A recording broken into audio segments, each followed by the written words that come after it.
hard court sweep after his triumph down under, and he is taking on, for the first time in 18 years, an American in the U.S. Open men's singles final. It is Taylor Fritz from Southern California, the 12th seed, trying to end a 21-year singles drought for American men at majors, and we will have all the action this afternoon. Hi, everybody. Thank you for joining us. I'm Brian Clark. I am here with a former U.S. Open semifinalist, a former world top fiver. It's my buddy Jimmy Arias. Jimmy, welcome to U.S. Open Radio. How are you? I'm great. I'd never made the finals as a U.S. player, just the semifinals. But, yeah, I'm happy to be here and happy to have an opportunity to see if we can finally get an American champion since Andy Roddick. That was back in 2003. There'll be all sorts of American tennis luminaries on hand today. Andre Agassi, it's 30 years since he won the U.S. Open for the first time. 25 since he won it for the last time in 1999. We had that All-American semifinal for the first time since Agassi Ginepri, and that was Taylor Fritz really impressing in the way he beat Frances Tiafoe. That's a matchup that we're going to look at, and this is a matchup that we're going to dive into. Jannik Sinner semifinal win over Jack Draper, the left-handed player from Great Britain. But I do want to start by just looking at these conditions, and we'll bring in Nick McCarville momentarily courtside. The only two times these two have played, Jimmy, was at Indian Wells. That's the desert air, a much slower court. It's a lot faster here in New York. So do you throw Indian Wells out the window? That's the thought we're going to think about as we prepare for this men's singles final with Ruben Studdard to sing. Let's turn things over members of the United States to Andy Marine Taylor. Corps, 6th Communications Battalion, Brooklyn, New York, along with members of the U.S. Open ball crew. Please welcome American Idol winner and Grammy-nominated singer, Ruben Studdard.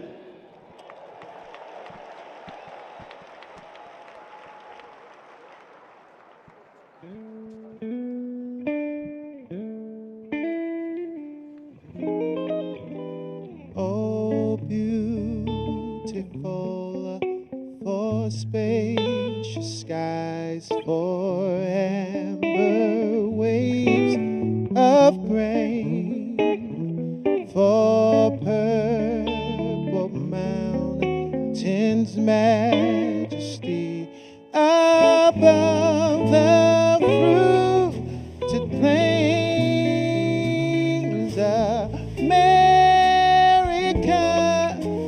America, God shed his grace on thee and crown thy good with brotherhood from sea to shining sea. Oh, beautiful for heroes prove in liberating strife, who more than self their country loved, and mercy more than life.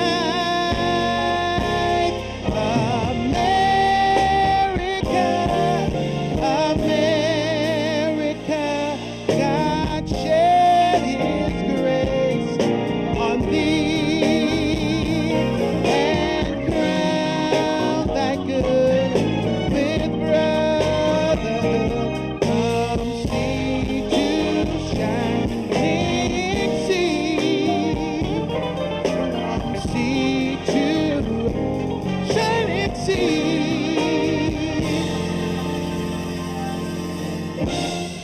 From sea to shining sea, America.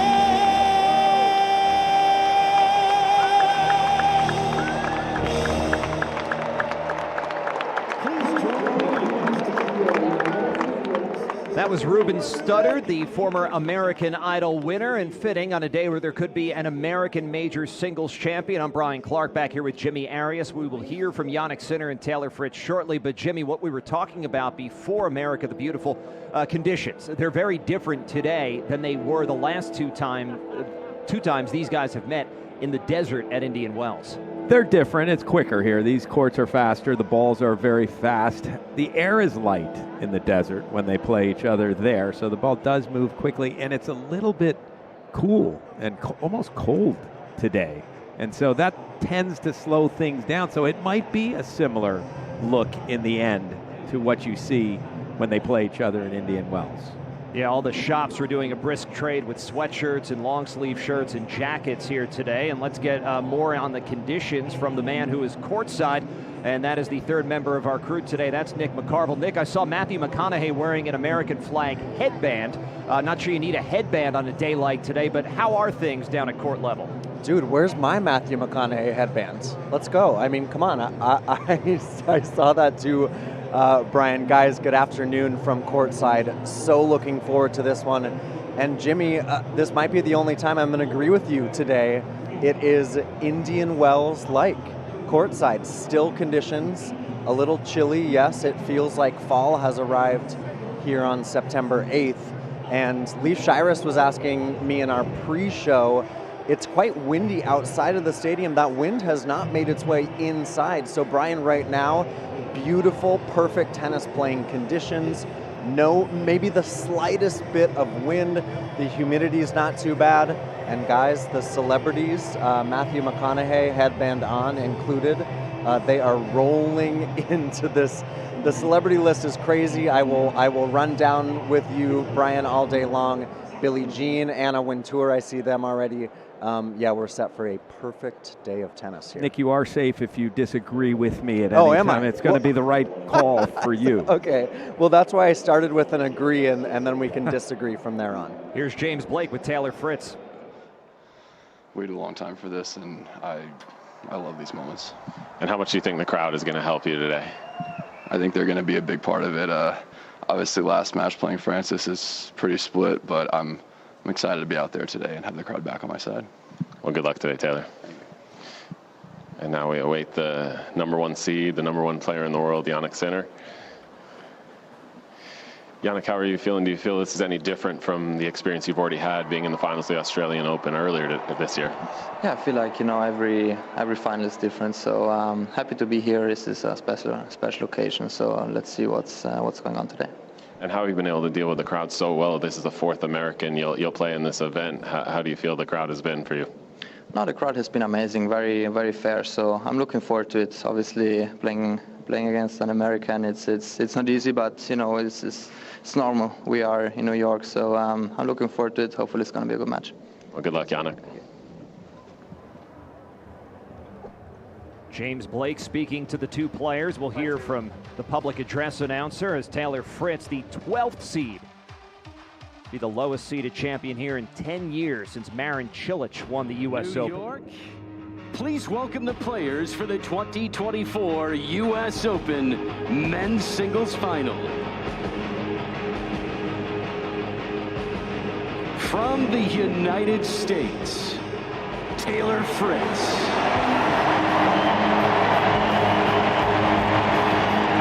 Rancho Santa Fe, California. Fritz takes the court with his right arm in the air, soaking in the applause. So who's who in the crowd, but all eyes are on these two players. And from Italy, Jannik Sinner. Here is the world number one, a five-time champion this year, including his first ever major final. He takes the court in Arthur Ashe Stadium next to the Billie Jean King quote, "Pressure is a privilege." Adding to that pressure, the U.S. Open trophy right next to that sign. So just something else for these players to think about. And Jimmy Arias, that is something to think about when we consider Taylor Fritz. He didn't look nervous in that interview with James Blake, but this is all new for him. Sinner's been here before in a major final. Yes, but the one thing about Taylor Fritz, his whole career, he has belief. He thinks he should be playing for these matches. He thinks he's going to win majors in his career, and that's half the battle. So now, as he said, he's been waiting a long time. He's been 9 times in the U.S. Open already. He's finally made his way to a final, and I'm sure he'll start out a little bit nervously, and maybe, again, if he comes close to winning the match, that might be an interesting end, but that's a long way away from where we are right now as they're about to get the coin toss going. For Jannik Sinner, he's number one in the world. He's won a major. He's been here before. I think he'll be relaxed. Having said that, I know he's in the finals. I haven't been impressed with the way he's played so far for him. He's had some moments and some sets where he's looked ordinary. He doesn't look ordinary for the whole match, and that's why he's in the final. He figures it out as time goes on. But this is going to be maybe a little tighter, more interesting than people would have expected when you see the ranking difference and experience difference from these two. And that is going to be one of the many storylines that will follow over the next few hours as Ava Asderaki-Moore is in the chair today. She is directing traffic for the pre-match photo. It is Fritz and it is Sinner. Stand with their arms on each other's backs, and they turn to the cameras on one side of the court and then the cameras on the other side of the court. For the usual conditions for your towels, Jannik, you can use the red one, please, and Taylor, you can use the white. Okay? Any questions before we start? No? Bobby, who is going to choose? Ava Asderaki-Moore calling the coin toss. It's heads. You said it's heads. You received? Sage? Okay, thank you. So Taylor Fritz will receive the serve, and hopefully that's the only thing Ava Asderaki-Moore gets wrong today, as she turned to Taylor Fritz thinking he had won the toss, but Fritz did the honorable thing and said, no, I did not call that side. It was Jannik Sinner who won the toss, but Ava Asderaki-Moore is back in the chair today for this U.S. Open men's final. A picture-perfect day here on the day of this men's final. And Jimmy, just to follow what you were talking about a moment ago, yes, Sinner has not played his best tennis.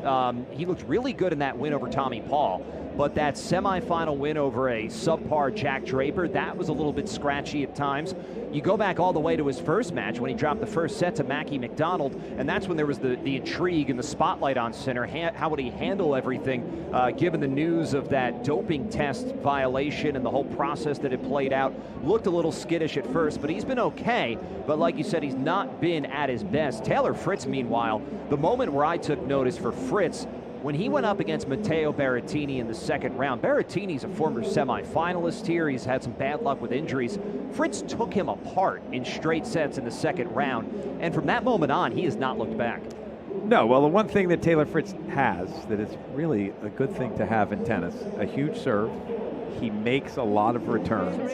He crushes both forehands and backhands, both of them with depth and with consistency. And he's a dangerous player. He always has been. He's just not quite as fast, doesn't move quite as well as the very, very top couple of players in the world, and that's what's held him back. But when the court's medium fast and he's feeling it and he's serving well, he can beat anybody on a given day. Tall order today as he goes up against Jannik Sinner. Nick McCarville courtside in Arthur Ashe Stadium as the player warm-up is underway. And Nick, I was struck by just how serene Taylor Fritz looked. And Jimmy made a good point that, you know, he's got belief, and he has trained for these moments since he was 2 years old with his father Guy in San Diego, California. And here he is, and it does not look like the moment is, overpowering him at all. No, I agree with you there, Brian. I feel as though Taylor Fritz is coming out and treating this match as a match that he can truly win, a match that he believes, as Jimmy said, that he can win. There's the crowd reception for Jannik Sinner. I'd say the crowd is about split, maybe a little bit more for Taylor. But I watched both these guys warm up this morning.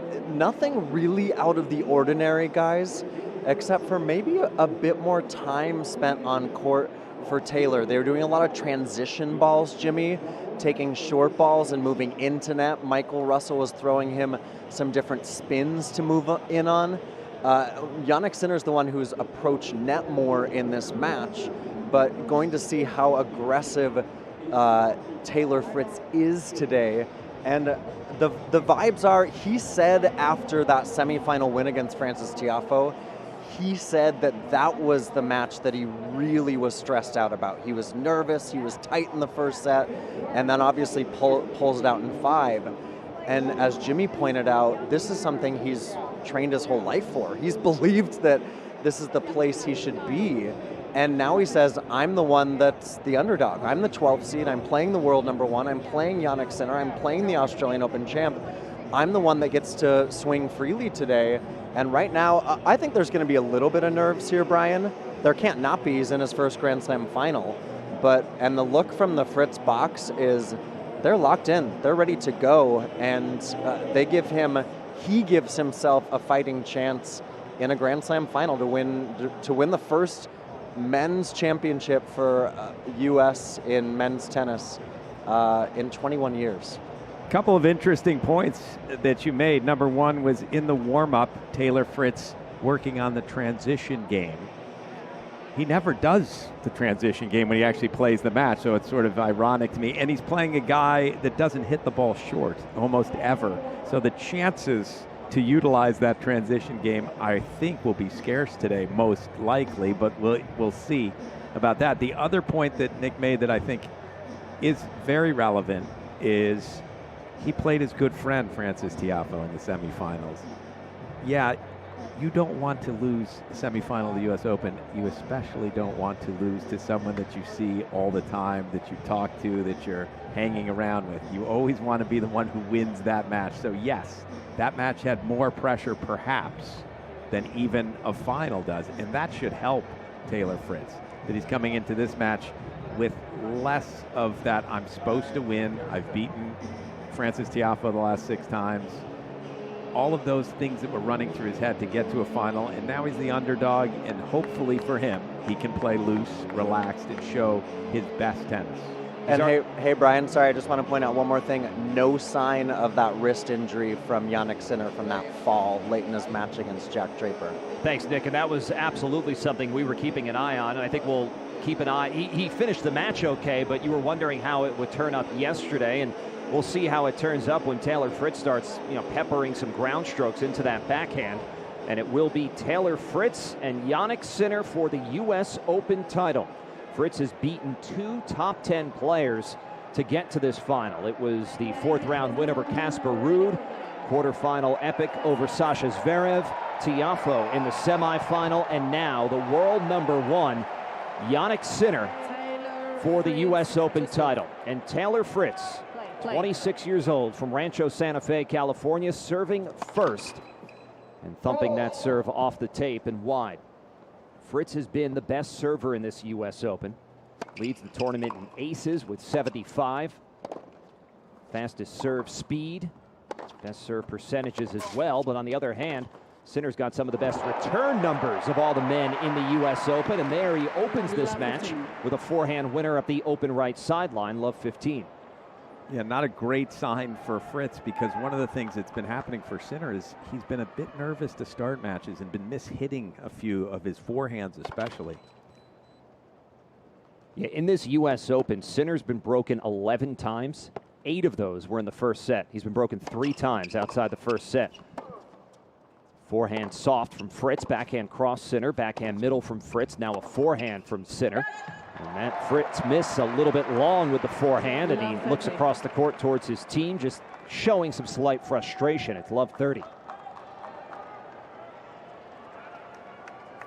Yeah, this is, again, you'd expect maybe a little bit of a nervous start for Fritz. He's looked as though he wasn't nervous, but he's played the first 2 points perhaps. The serve he's hit so far out wide. There's the +1, but Sinner tracked it down, tried to pass with the backhand, but left it short into net. Fritz is on the board. It's 15-30. There's the transition game. He actually took a short ball of forehand, hit it down the line. He didn't hit it that well and came in behind it. I don't know, Jimmy. We might have to watch for that today. Yeah, we might. That was the strategy, obviously. Serve down the center of block. Forehand return from Sinner. Now forehand cross Sinner. Backhand cross from Fritz. They trade. Cross-court backhands. Fritz goes deeper. Now backhand middle Sinner. Fritz takes with a forehand in the center of the court. They trade some big ground strokes here. Both of these players strike a very clean ball. Inside out forehand for Sinner. Now backhand cross Sinner. Backhand cross from Fritz. That just missed. And here is the first break chance of this match. It's a chance for Jannik Sinner after a 16-shot rally. This is going to end up killing you, because I expect a lot of rallies of what we just saw. A lot of those hard hitting, the ball's going back and forth very quickly, deep, solid ground strokes. I'm ready for it. You know, tournament tested now. We're all the way through. You properly hydrated there, Brian? I'm working on it as well. Incredible number, though. And you don't think of Fritz as somebody who plays that many long points just because of the amount of power he can hit with his serve. Each player has played an identical number of 9-shot rallies in this tournament. Second serve on break point for Fritz. He hits a forehand into the Sinner forehand. Sinner's happy to meet it with a cross-court forehand. They trade these forehands cross. Forehand middle from Sinner. Now Fritz goes big inside out, hit the tape but went. Slice backhand Sinner. Fritz waits, goes big again, keeping Sinner into that backhand corner. Another backhand deep from Fritz. He's dictating, he's inside, and he saved the break point. Inside the service line with a forehand winner. Another long rally, 15 shots there. It's 30-40. Fritz is a transition monster today so far. Nick McCarville was all over it. He comes in, but because he doesn't like to volley, and he should have hit a volley on the ball that was floating, he backed up, let it bounce, hit another ground stroke.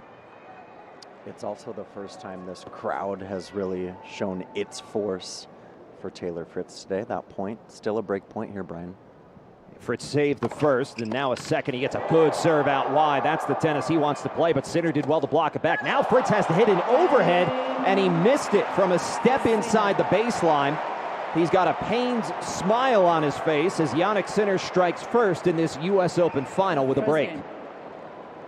It was a heck of a serve, but you know what? It was an even better return in some ways from Sinner. I don't know how he reached out and got his racket on it. It was not the best lob. He was doing anything he could to get the return back in play, but you just got that sense that Fritz thought he'd hit a serve that was good enough to win him the point, and that he might not even have to hit another ball. And maybe the pressure of that and being break point is what caused that missed overhead for Fritz in a quick break start for the #1 player in the world. Fritz coming into this final had won 98 of 107 service games. But now he will play from behind as Jannik Sinner heads to the line after the change of ends. Brian Clark here with Jimmy Arias. We've got Nick McCarville courtside in Arthur Ashe Stadium. Sarcastic smile from Fritz after he missed that overhead too. And now here is Sinner. Serve out wide into a forehand return from Fritz. Sinner had pulled him off the court. Sinner tracks it down with a backhand. Now forehand cross from Sinner. Backhand cross at a tighter angle. Fritz, who goes backhand into the Sinner forehand. Pulling Fritz right with a deep forehand. Now backhand cross court from Sinner. This is the pattern Sinner wants. He hits a forehand, sending Fritz on the run, stretching him out. Fritz missed long. It's 15-love. That's not the kind of point Taylor Fritz is going to want to play over and over again. He was being dictated to. And Taylor Fritz is someone that normally with the pace and depth that he hits, he's not getting pushed around that often. If he does get pushed around, that would be the weakest part of his game. He doesn't move horribly, but it's not quite at the very top levels of the game. Here's Jannik Sinner off the far baseline. He was going out wide and into net. 3 of the last 4 points have gone more than 10 shots. The only one that didn't was Fritz missing that overhead to get broken in the opening game. Second serve, Fritz comes in with a backhand middle, forehand from Sinner. Fritz to his right with a forehand cross court. Fritz now tried to hit an outright winner.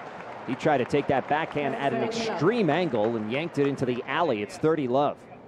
Here's the bad sign if you're a Taylor Fritz fan, is Jannik Sinner throughout the tournament has been making unforced errors. So far for the match, he has made 0 unforced errors. Playing very cleanly, and it's not as though he hasn't had the opportunity to make errors because they've had some long rallies. Already 4 unforced errors for Fritz. Great serve down the center from Sinner. Fritz blocks it with a one-hand backhand. Now a forehand cross from Sinner. Cross-court forehand from Fritz, who was sent in every direction on that shot. Sinner in total control. 40-love. That's a ball, guys, that they worked a lot on in the Sinner practice this morning, that forehand up the line. It's the same shot he won the first point of the match on, trying to move Fritz around and then go up that backhand line. Ideal start here for Jannik Sinner to this U.S. Open final, a chance to consolidate the opening break. And he goes out into the backhand of Fritz, hit the tape, but it goes. Now Fritz on the run again from left to right. He's long with the forehand. A dream start for the world #1 and a bit of a nightmare through 2 games for Taylor Fritz. Really, the nightmare was the first couple of points where he played Taylor Fritz made a couple of errors, didn't make any first serves, got behind in his serve, and already down a break, and Sinner looking very sharp early on. But maybe the best I've seen him in the tournament to this point. As we said, he's a little patchy over the last 2 rounds, and now this crowd sensing that Fritz needs a bit of a lift, and they give him one. Serve out wide, and they'll roar after that. An ace for Fritz. Nick McCarville, they roaring for Taylor Fritz or the other Taylor who's in the stands? Yeah, have we spotted? We have. Miss Swift. And Mr. Kelsey. 15 love for Fritz. He missed it long. That was the rumor. Okay, now the challenge is for you, Brian. No Swift in commentary. I will try my best. I don't think you have to actually worry about it with me. I'm not great respect for Miss Swift and her many fans, but it's not number 1 on my list, so I think we'll be okay here. 30 love for Taylor Fritz, who will be the Taylor we focus on this afternoon. He's been the focus of American tennis since before he was a teenager. Missed that first serve. He's trying to get on the board in this final. Second serve at 30 love goes deep into the box. Now a short backhand, middle backhand. Sinner drilled that one. Cross-court backhand from Fritz. Sinner is pelting his backhand. Now a sliding forehand Sinner. Forehand middle Fritz, and there's the Sinner error. He popped it wide into the alley. It's 40 love. And that's the side that Sinner has been misfiring from the most often, is his forehand. That's where he's mishit. Patrick Mahomes is here as well. He's also with the the Kelsey Swift contingent. So the Kansas City Chiefs well represented. They are champions. So is Jannik Sinner. Taylor Fritz is on the board in this U.S. Open final. But it is Sinner in front 2-1 when we come back on U.S. Open Radio, presented by American Express.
This is U.S. Open Radio, presented by American Express. Jannik Sinner in front of Taylor Fritz through 3 games. He's up an early break, 2-1. Brian Clark back here with Jimmy Arias. We've got Nick McCarville courtside as time's called. Jimmy much better from Fritz in that service game and just looked a lot more comfortable in playing the points that he wants to dictate. Yes, that's what I expected in this match, the way that game went, where he was crushing ground strokes, so was Sinner crushing ground strokes, and it's who can create a little space first. It's not easy to open the court when the ball's traveling as quickly as it is when these two play. Sinner didn't lose a point on serve in his first service game, and he hits that first serve into the net. We talked about avoiding the unforced errors, and now Sinner's been able to do that. Fritz has not, but Fritz came into this match with the best differential of winners to unforced errors of anybody in the tournament. Fritz was plus 45, and now Sinner sprinkles in another one. He floats that forehand wide. It's love 15. Sinner coming into this match was plus 35. Guys, after that opening break, the vibe from Taylor Fritz's team, especially Michael Russell, was calm down. You're all good. It's one break of serve, and we're just starting this long match that I think Michael's really trying to just get him to see the situation for what it is. Yeah, that's a partnership I want to talk about, certainly with Jimmy, just that Russell-Fritz partnership with Paul Annacone, of course, involved, and the benefits that have come from that as Fritz misses the return long. And what's fascinating to me, Jimmy, you've got Fritz, this supernaturally talented player. He won the juniors here, and the guy who was kind of the ultimate grinder in Mike Russell, who was never inside the top 50 in the world, and how he's been able to complement Taylor so well. Well, I think he gave him some of that grinder mentality, because you do see that Taylor Fritz, he is willing, first of all, to play every week. He plays as many matches or more than almost anybody, and loves to compete and loves to be in a long, tough fight. He wants a long, tough fight here, and he loves that backhand return. That was not a good second serve from Sinner, and Fritz muscled it into an inside-out backhand winner. You get a sense of why I thought Taylor Fritz does have a chance, because he serves big and he returns really well. You don't think of him necessarily as a returner, but he makes returns and he can be aggressive with those returns. You just saw it there. 15-30 on the Sinner serve. Sinner's wearing a shirt we've called Sage during this U.S. Open, a black hat and darker green shorts. Backhand return from Fritz, cross court on the ad side, backhand cross Sinner. They trade, cross court backhands in the ad court, and then Sinner misses long, and here is the first chance of this final for Taylor Fritz. And this is what we've been seeing in the tournament from Sinner. Just moments when he misses rally balls that you're not expecting. That was a backhand to backhand drill, and all of a sudden, for no apparent reason, Sinner just sent one long. Long by a fraction of an inch, as we saw the close-up. And now Fritz has 2 break points on the Sinner serve here. A chance for 2-all in the opener. He goes up the center. Fritz leans left. Here comes Sinner. He waits for the bounce. Hits the overhead cross court to save the first break point. Yeah, a little bit easier overhead than the overhead that Taylor Fritz missed on break point. This one was well inside the service line and nearly took out the front row in the stands as the spectators got saved by about a half an inch. The girl who was closest to the line of fire, she did manage to get that ball. She gets to keep it, so all's well that ends well for her. Sinner saved the first break point. Can he save a second?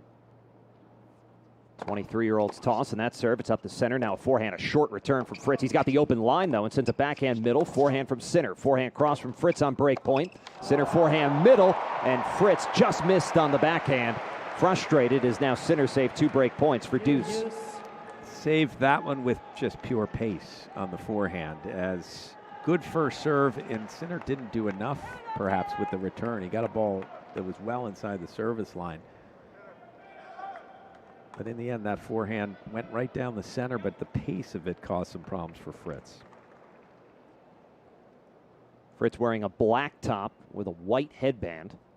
He's got the white shorts, black socks, white sneakers.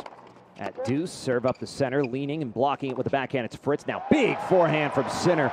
That's his bread and butter, that powerful forehand. Advantage Sinner. From 15-40 down, Sinner 3 straight big first serves. He's had to hit shots each time, but he's had such an edge in the point behind the serve. Twice it's a serve plus 1. That serve 130. And now a chance for Sinner to keep his lead in this opening set and go in front 3-1 on Fritz. Toss, and he goes big again, but that time missed out wide. Missed by a lot at 125. Second serve here. Fritz comes forward, and Sinner missed. Double faulted. Well, and Sinner does tend to check where his opponent's going to return second serves from. And if you back way up, he just throws in a cheesy roller second serve that he knows he's not going to double fault. Fritz isn't letting him do that. Fritz is standing right up on the baseline, challenging that second serve. He's already hit a winner return on one of them. So that was an assist to the double fault by Fritz because of the pressure he applied by his stance. All of that puts a little more pressure on the first serve of Sinner to get that in. He's hit some big first serves, but not there into net. And now can Fritz find some joy on a second serve again?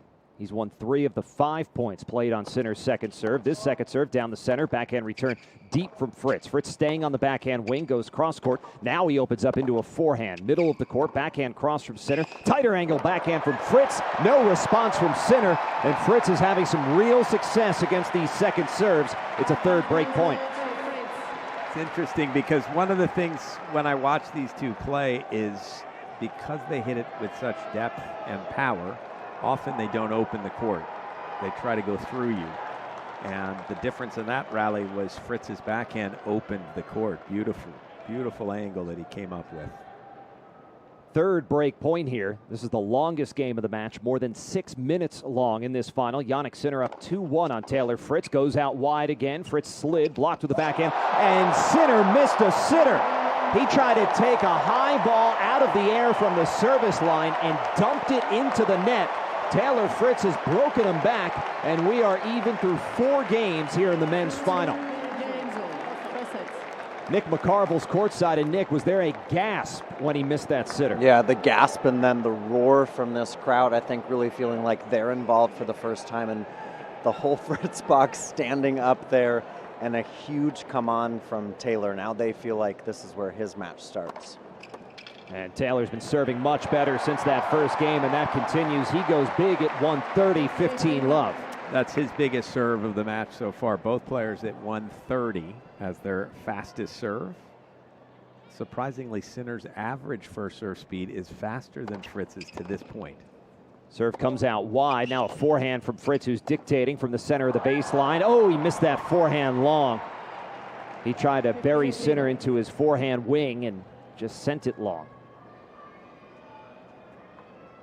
124 on that serve.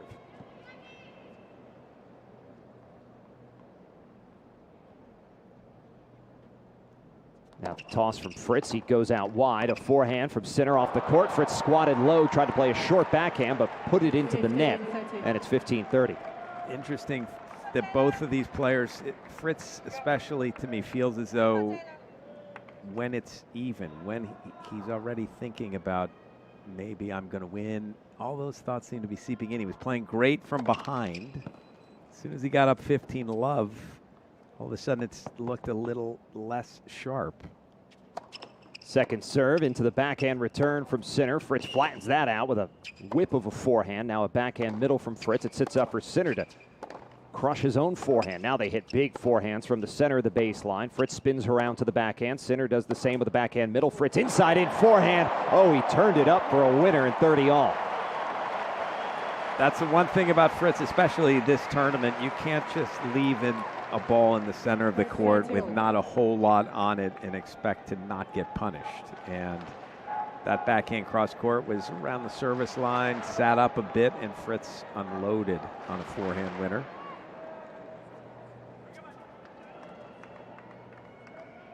Fritz now has 4 winners in the match to 6 unforced errors, but that number has been getting higher. He was at 1 winner to 4 unforced errors after the first 2 games. He has a second serve here, 30 all, 2 all.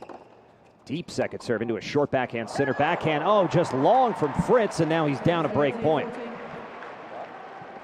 One thing that I hate is watching tennis players, juniors especially, when they miss, they start shadowing their stroke as if it's their hand. 90% of the time it's your feet weren't in position, and Taylor Fritz was shadowing the swing. Oh, Fritz just missed down the center. We've seen him shadow that a few times. He has. He keeps thinking about his swing. I don't want you thinking about your technique.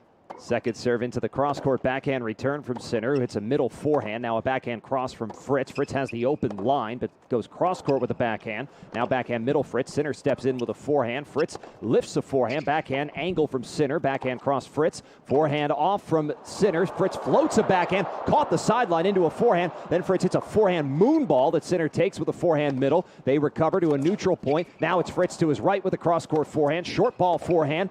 Fritz put some heat on that. Then Sinner missed wide, not by much. Point had a bit of everything, but Fritz pumping himself up as he saves that break point. Yeah, that was a very fortunate save within the 23 shots that we saw in that rally. There was a slice backhand when Fritz was in trouble. That's not what he likes to be doing. He's not an intangibles guy, a defensive guy, but he found the line with that slice backhand. And then the next ball he shanked, that you described as a moon ball. That was a full-on shank, but it worked out nicely for him. He'll take it, and he will absolutely take it if he can hold serve here. He's got Sinner way behind the baseline as Fritz drills a serve down the center, blocked into net by Sinner. Advantage Fritz, and another chance to escape here. When someone backs way up, normally you serve wide. And I think Sinner was saying, I'm backing way up. Don't you see me? Serve wide. And instead, Fritz served right down the tee with a bomb and won the point with it. Advantage Fritz. He goes right down the center. Almost 11 minutes to play these last two games where Fritz broke Sinner. And now Fritz is trying to keep this on serve and move ahead on the scoreboard. Nice backhand around the post, and then Sinner from a deep defensive position missed just long. Fritz holds. Crowd on its feet for the first time today, roaring for these two. Big time hitting, big time shot making, and a lot more comfortable looking tennis from Taylor Fritz, who moves ahead on the scoreboard for the first time today. Nick McCarville, what's jumped out to you courtside over the last few minutes? Yeah, that crowd really getting involved there, guys. In that last game, it feels like Taylor settled in. One thing that Taylor, they're showing Anna Wintour now up on the big screen. One thing Taylor and Mike were working on, Jimmy, is they were talking a lot about the actual stroke. So you said you hate when juniors sort of do the shadow swing. They were talking about that in practice. Does Taylor sometimes come late around it, or is it always the feet? Because that was a discussion point with them of Taylor saying, Mike saying to Taylor, sometimes you don't get over the ball as quick as you need to. So that's why he's shadow swinging then, because they're talking about an actual swing technique. But I'm not saying for Taylor necessarily it's 90% of the time the mistake is with feet, but with juniors, yeah, and with almost every player, if we were feeding the ball to them right in the strike zone, they wouldn't be missing very often. So even juniors that aren't that good, if the ball's right where you like it, you're going to make that shot most of the time. So your job is to get your feet into position so you get that ball like that most often, and quit worrying so much exactly what your hand did. Time called by Ava Azdaraki-Moore as Jannik Sinner will serve at 2-3. Sinner won the first two games of this final, but it's been 3 in a row for Taylor Fritz. There's some fans around the court who are still posing for pictures, but Sinner is ready to rock. We've got that new free movement, limited movement policy, controlled movement it's called, in the lower sections at Arthur Ashe Stadium for this U.S. Open, not deterring the players as some fans were still finding seats. It's 15-love thanks to that Sinner ace, his first of the match.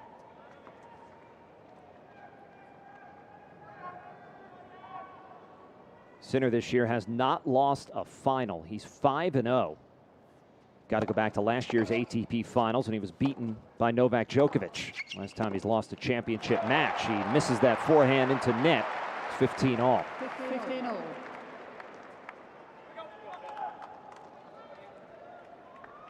Some big titles this year for Sinner. Of course, the Australian Open title to start the year. A pair of Masters in Miami and Cincinnati. Also one in Rotterdam, the indoor hard courts there, and on the grass in Halle in Germany. Crack that serve down the center. Fritz, and then a miss hit, a total miss hit. Nothing moonball about that forehand from Sinner.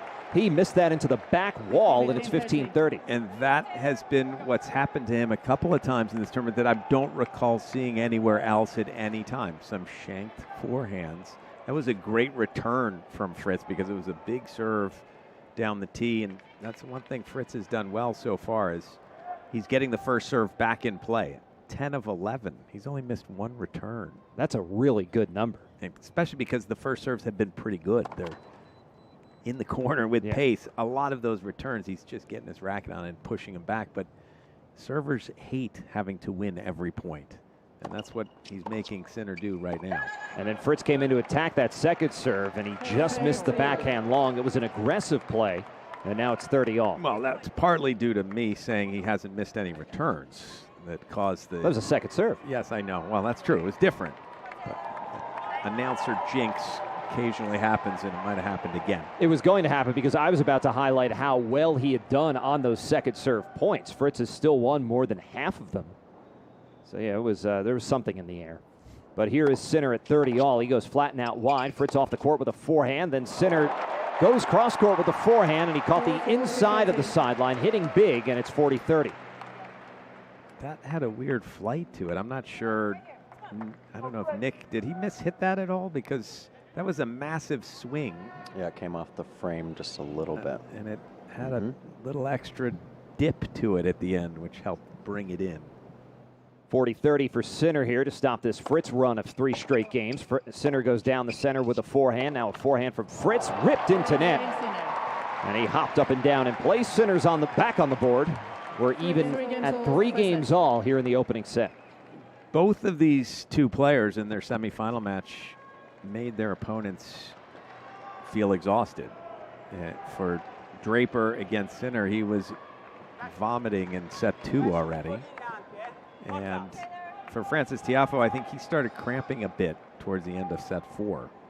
It was that 31-shot exchange that Fritz won, and from that point on, Tiafoe was down and out in the match. Another first serve coming here for Taylor Fritz. Biggest title of his life, Indian Wells. It was his home tournament. He grew up going to that tournament with his father. He beat Nadal in the final in 2022. That was an un-Nadal-like forehand miss. Well long from Fritz. It's love 15.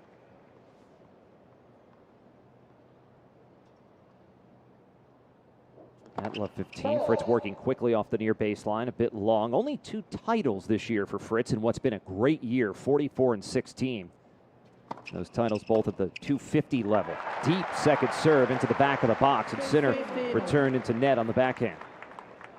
I brought up the physicality of those semifinal matches because you know that especially perhaps Fritz will be a little more nervous. When you're nervous, it takes more energy out of you, especially early. And they've had a couple of long rallies already. It's something to, hopefully it doesn't come into play, but it's a possibility.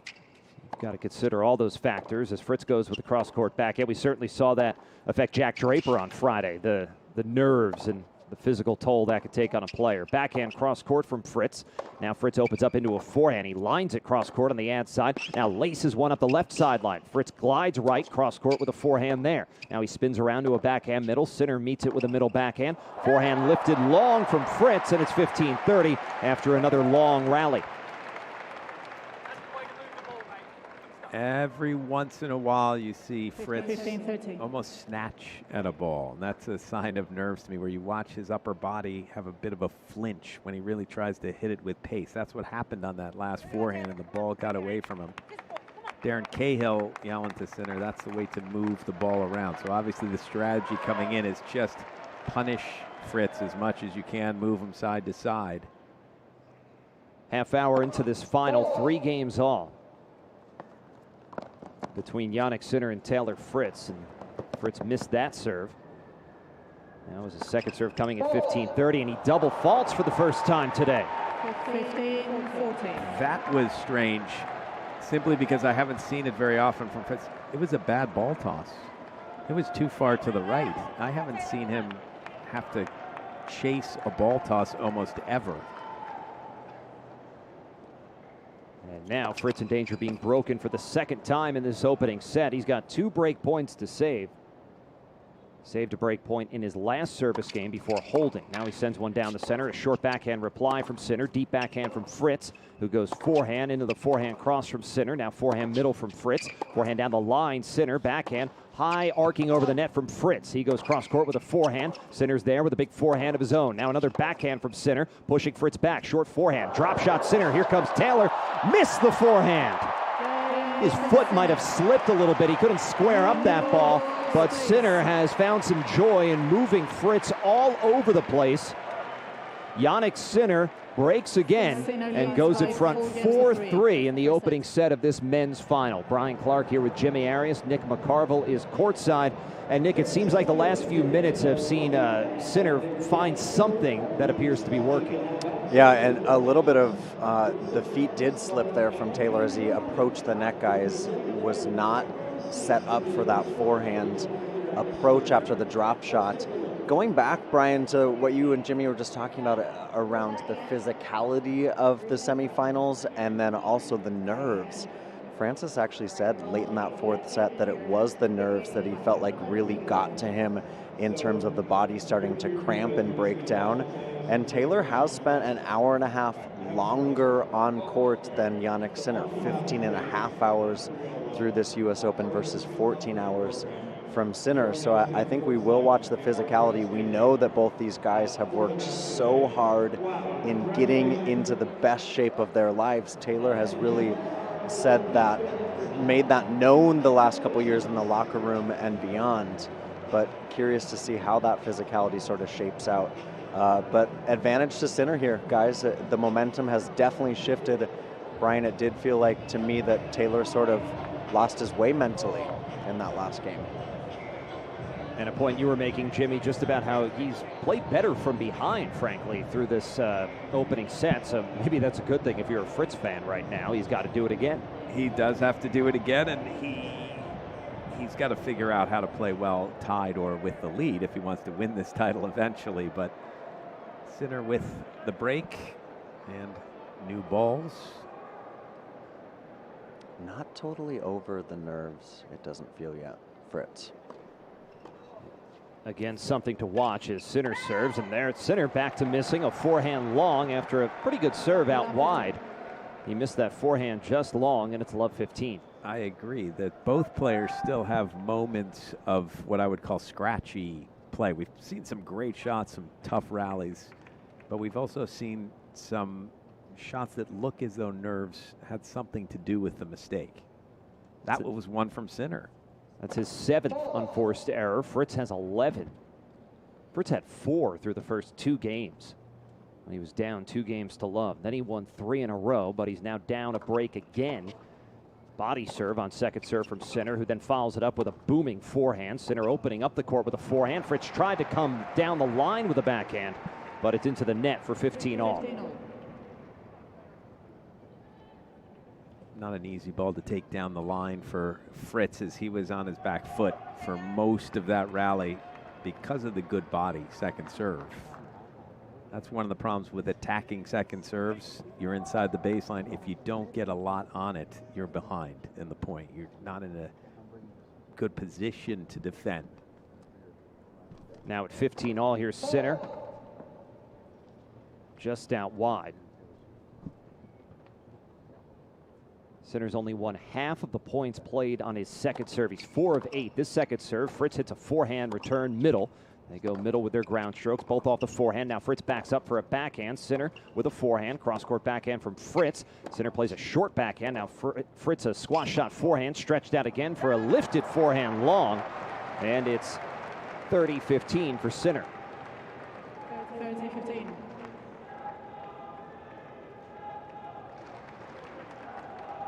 Seeing Sinner's team across the court, Simone Vagnozzi, who works with Darren Cahill as his coach. They're just trying to keep Sinner positive and motivated, as there seems like there's been a bit of a lull in the energy in this packed crowd at Arthur Ashe Stadium. Here's Sinner, 30-15. Fritz hints like he's going to come forward. It doesn't matter because Sinner went down the center with a good serve. Fritz could only frame it away into Ava Ozdaraki's Moore's chair, and it's 40-15. Sinner serving at a much better clip than Taylor Fritz. 63% first serve percentage to only 43 for Fritz. At 40-15, that serve just long. For the tournament, that hasn't been the case, really. Neither player has been up in the 60% range.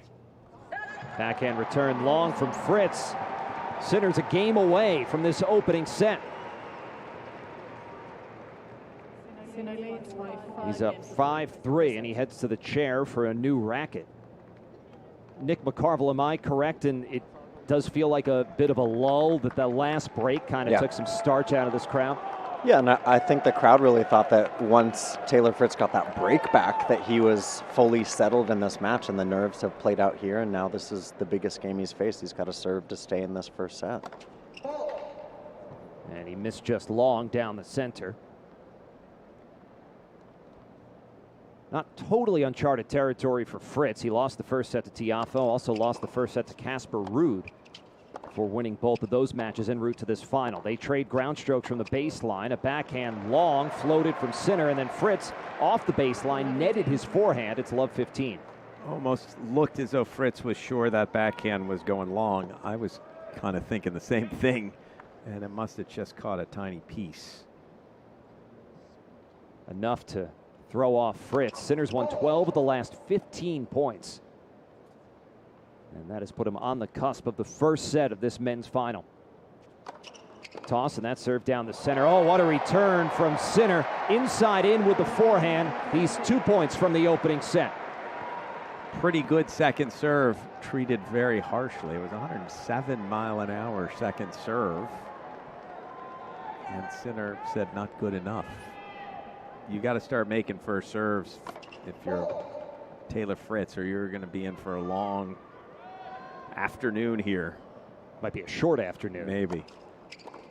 That serve, it's into the backhand of Sinner. Now a backhand from Fritz, forehand cross Sinner, forehand down the line from Fritz. A short ball that Sinner takes off the service line with a backhand. Now backs up for a forehand. Fritz with a backhand middle from Sinner into the middle backhand Fritz that hits the tape. It sits up for Fritz to lace a forehand. Now backhand on the run from Sinner. Backhand cross court from Fritz. Backhand down the line from Fritz. Stretched out running forehand. Sinner's good. Forehand middle from Fritz. Cross court backhand again from Sinner, who has all the answers right now and has 3 set points.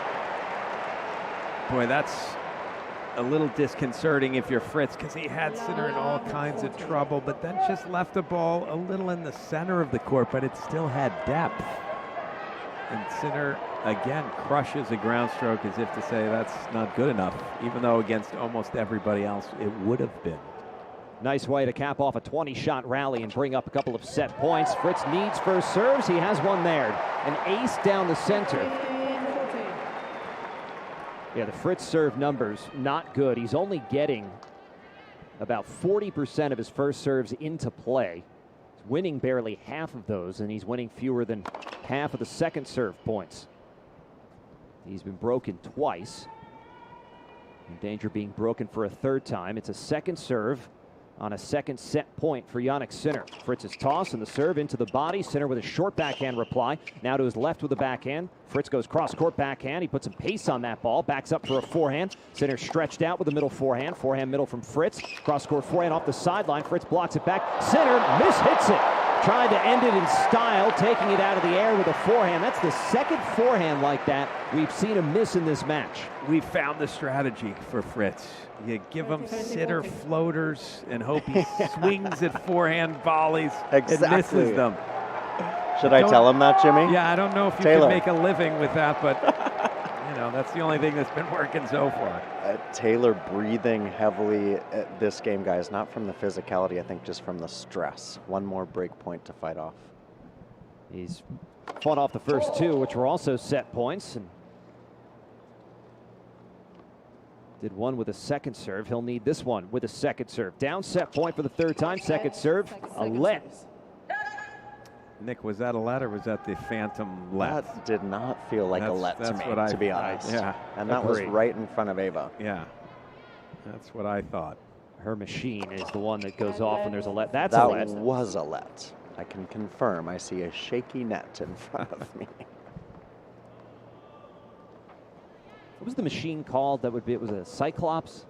That was at Wimbledon. Oh, right. That was only. No, there was something for the net machine. Backhand cross court, bound backhand from Fritz. He's down a set point. A backhand middle long. First set of the U.S. Open men's final goes to Jannik Sinner. The world #1 started strong, faltered in the middle, but surged to the finish line. And he is 2 sets away from his first U.S. Open title. He takes the opener in 41 minutes, 6-3 on U.S. Open Radio, presented by American Express.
That serve, it's into the backhand of Sinner. Now a backhand from Fritz, forehand cross Sinner, forehand down the line from Fritz. A short ball that Sinner takes off the service line with a backhand. Now backs up for a forehand. Fritz with a backhand middle from Sinner into the middle backhand Fritz that hits the tape. It sits up for Fritz to lace a forehand. Now backhand on the run from Sinner. Backhand cross court from Fritz. Backhand down the line from Fritz. Stretched out running forehand. Sinner's good. Forehand middle from Fritz. Cross court backhand again from Sinner, who has all the answers right now and has 3 sets.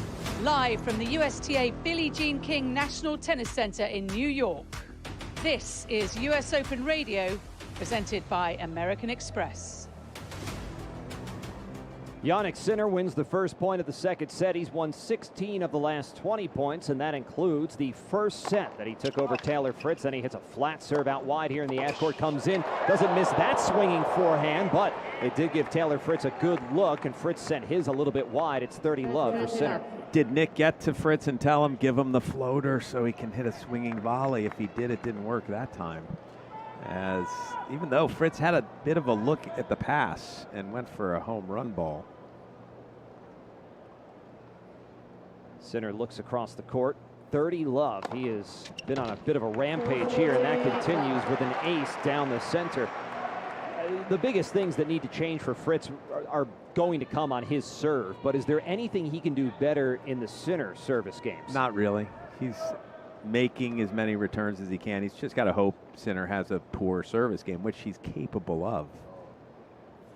At 40 love here, Sinner looking for a love service game to begin the second set, and he tucks that forehand down the wide open right sideline. A flawless start to the second set for Jannik Sinner. He holds it love, and now they change ends, and now we can begin talking about what Fritz needs to do better. I think the answer is serve better. He was serving at just 38% on first serve in that first set, and you can start there when you diagnose the problem. That's the biggest thing that he's going to have to improve. The problem is, even when he was getting first serves in, he was only winning 55% of them, but he got so few in. He got 11 first serves in out of the 30 points played. Said before, Fritz has been here before. He lost the first set twice in this U.S. Open. And he hits a great serve out wide, gets that first serve in play. No response from Sinner. One of the reasons the serve is so important is he's accustomed to holding serve pretty comfortably. He's been holding serve quickly, often in the tournament to this point. Serve flatten out wide. He just missed it. Fritz this year, 8-14 in matches where he's lost the first set, but he did that twice at the U.S. Open, at Tiafoe and Ruud. And there, another Sinner shank miss on the forehand, and it's 30 love.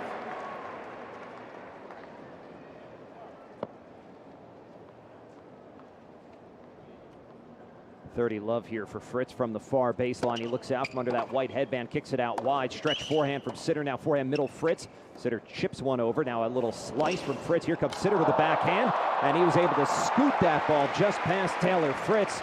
A lot of touch at net from those two, but Sinner had a bit more. Yeah, this is where Taylor Fritz trying a drop shot in charge, but he left way too much room down the line. You have to take that away. Left the easiest shot open. Serve out wide, now backhand line. A stretched out forehands into net from Sinner, who then bends over to just readjust his shoes, and Fritz can stop the run here and get on the board. It's 40-15. It's helped that he's made 3 or 4 first serves in this game, and he's gotten the edge in the point when he's gotten that first serve in. He's accustomed in the tournament to players missing almost half of his first serves. Near perfect start to the second set for Taylor Fritz, as he says let's go to himself. He holds with an ace. One game all here in this second set. Come on. That was Fritz just saying come on. On the season, Sinner is 46-3 when he's won the first set. Lost to Medvedev at Wimbledon despite winning the first set. Alcaraz in the Roland Garros semifinal, and also lost to Alcaraz at Indian Wells. Thing is, he's $1,000,002 when he hasn't won. I mean, when he's lost, he's won every match he's played this year almost. And he's lost 5 times. 15 love. And he's done really well, almost perfect against players from outside of the top 10.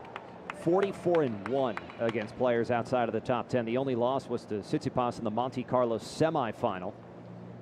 Tsitsipas is, you could say, a top 10 player talent-wise. He was 12th at the time. Well, he's a top 10 player in Monte Carlo, especially. Yes. He's won the title already before. He just seems to love it there. Does not love it here. It's been by far his worst major. Forehand return from Fritz. A good one, and Sinner missed long. It's 15 all.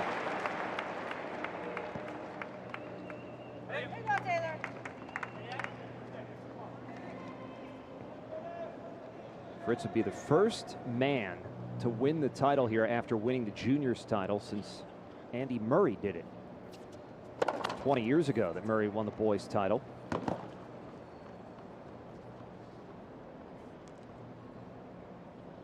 Sinner taking a little bit of time after missing that first serve. Second serve down the center, a deep backhand return from Fritz.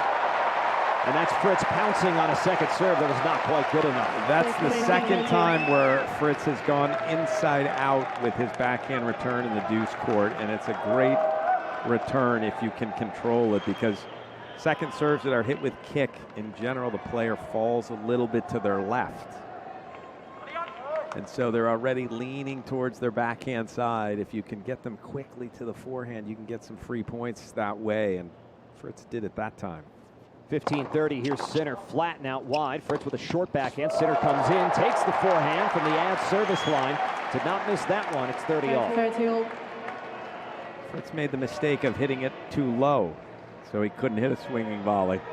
Instead, he got the short forehand in midcourt, and Fritz just guessed. He had to guess one side or the other. He guessed poorly. We're joking about the sitting forehand volleys that Sinner has failed to convert. He's missed 2 of those. As the serve clock ticks down, Sinner's ready, and there's the toss. With about a second on the serve clock, he slid it out wide for 40-30. Sinner serving better than he has all tournament long. He had 65% first serve percentage. He's 7 of 7.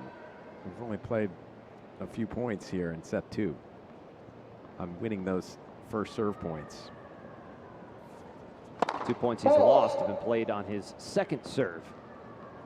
On a second serve point right here as he looks to hold for 1-2. 2-1 rather. Goes into the center of the box, backhand middle, a little bit too deep from Fritz, who saw a few opportunities, but the important thing we talked about was Fritz cleaning up his own service game. He did that a few moments ago. He'll have to do that again here. Nick McCarville is courtside, and Nick, as we talk about how this match has ebbed and flowed, and it flowed away from Taylor Fritz for a bit, it really seems like he's understood that the biggest key is just serving better and cleaning up that serve. Well, absolutely. That was the point I was going to make to you guys at the set change, Brian, is that when those stats, you guys talk about the stats, those stats are brought up mid-set here, or excuse me, between the sets. And Taylor was looking at him. I mean, obviously he knows that he's not serving well in that first set, but he looked up at the board when that 38%, I mean, a player's not happy when they're serving, under 60%? So when he saw that number, that was clear, and the frustration was big for Taylor after that first set, tossing rather his racket at his chair. I think it's taken him hopefully a set to settle in. The vibes from him these last couple games feel much more settled in this championship match, and I just think for as much sort of confident speak, and Taylor, obviously believes that he should be in this position, it feels much differently to walk out there on the court and to actually try and do it. So I think he's really willing himself now to settle in and tap into his best tennis. Yeah, I agree. I think each match that you get to in a major that's further than you've ever done before, you're adding a little extra layer of pressure, you never know when it's going to break you. It wobbled Fritz a bit in set 1. We'll see if he can keep it going now in set 2. First serve will tell the story. That first serve right down the center, a short backhand from Sinner up the right sideline with a forehand. Fritz, who now glides to the left side, cross court with a forehand, slice forehand. Fritz takes out of the air, and ooh, boy, he crushed that ball and just caught the left sideline cross court from the deuce service box. Did he catch it? I know the electronic line called it good, but when it landed, I thought it might have missed.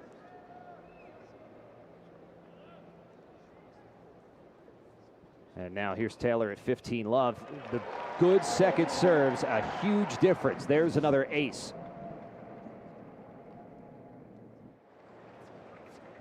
.122 miles an hour on his fourth ace of the match, already 2 here in his second service game. He goes down the center again, another ace. So this is what Taylor Fritz does when he's dangerous, when he's winning matches, is he gets to the line, he doesn't take a whole lot of time, and he finishes his service game down in a minute. And then you have to serve again, and you're going to feel some pressure because he makes returns. That's how Roger Federer was so successful. He'd play those 50, 60-second service games and then say, okay, here you go, try again. Backhand return into net from Sinner. Probably the best service game of the match for Taylor Fritz, and that first serve radically improved here in the second set. We're at 2-all. Only 1 point has Taylor Fritz lost on serve in his first 2 service games in this set. And partisan chanting, the Americans getting behind their man.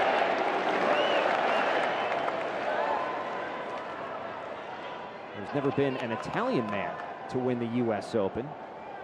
Flavia Pennetta, the only Italian singles champion here. That was in 2015. Serving to the forehand, and the Italians that year, they denied Serena Williams the Grand Slam.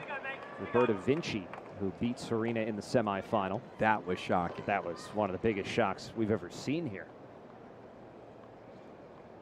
I don't think Fritz winning today would be a shock at that level, but it would be a surprise. Sinner was the favorite, and Sinner's had an incredible year now in 3 months into his reign as the world #1.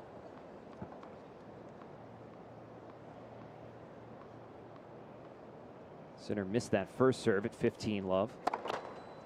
Already had Italian champions, Vavasori and Irani won the mixed doubles title. Second serve here comes into the backhand, up the line. That's again the backhand return winner for Fritz. That's a shot that has worked several times, I think 3 so far today. 3 times, always into the forehand corner. And that is where, as I said, second serve kicks, you fall left. If you can control that return down the line or to the forehand and take it early and hit it hard, you're going to get a winner.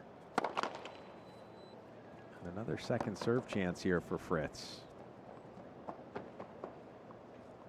Crowd sensing maybe just a bit of a dip from Sinner after a near flawless start to the set. Deep return from Fritz, who now steps into the court and miss a forehand. And that is where the practice that Nick McCarville was talking about needed to pay off. He got the short ball, and he didn't want to come to net behind it. So he waited a little bit too long. The ball dropped, made for a tougher shot.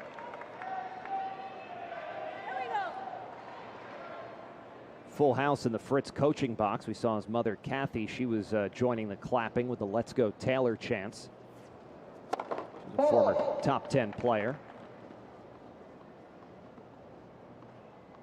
And now Fritz will get another look at a second serve here. 30-15 for Sinner. 2-all in the second set. Sinner won the first set. 6-3, and now Fritz just missed that forehand long. It's 40-15 for Sinner. Frustrating game for Fritz in a way, because he's had an opportunity in all of these points. He's hit returns that were big enough that he had the edge on the next ball. He had something to say to his coach, Mike Russell, and Russell responded with what he thought needed to get done here. So that serve missed down the center.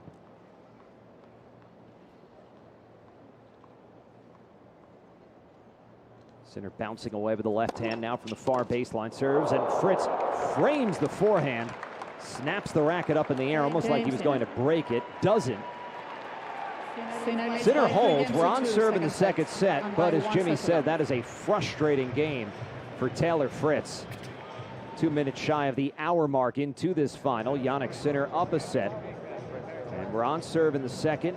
Nick McCarville, could you hear what Taylor was saying to Mike Russell and company there? No, that's a completely the other corner there, Brian, from me. But yeah, I think the frustration continues for Taylor. Just doesn't feel like he's played his best tennis. And guys, obviously Jannik Sinner was the favorite coming into this match, but he has been sparkling in finals this year. He's 5-0 when he makes it into a final, obviously the Australian Open, but then did it in Rotterdam, Halle, Miami, and Cincinnati since just a couple weeks ago. So, Jimmy, you're talking about him not playing his best tennis this tournament. I agree with that. But he's been able to find a level that's better than his opponent in each of his 5 previous finals. I mean, that's a mark of a champion. And I think right now, just watching Taylor cool himself off with the courtside AC machine, I think Taylor's just a little confused, a little confounded as to exactly why he hasn't been able to find his best tennis yet today.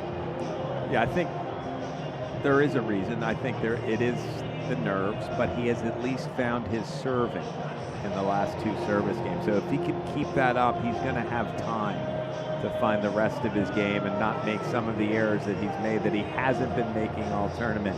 One thing I would say about Sinner, there's a reason why he wins all his finals. Most of the time when you're in the final, you're playing well.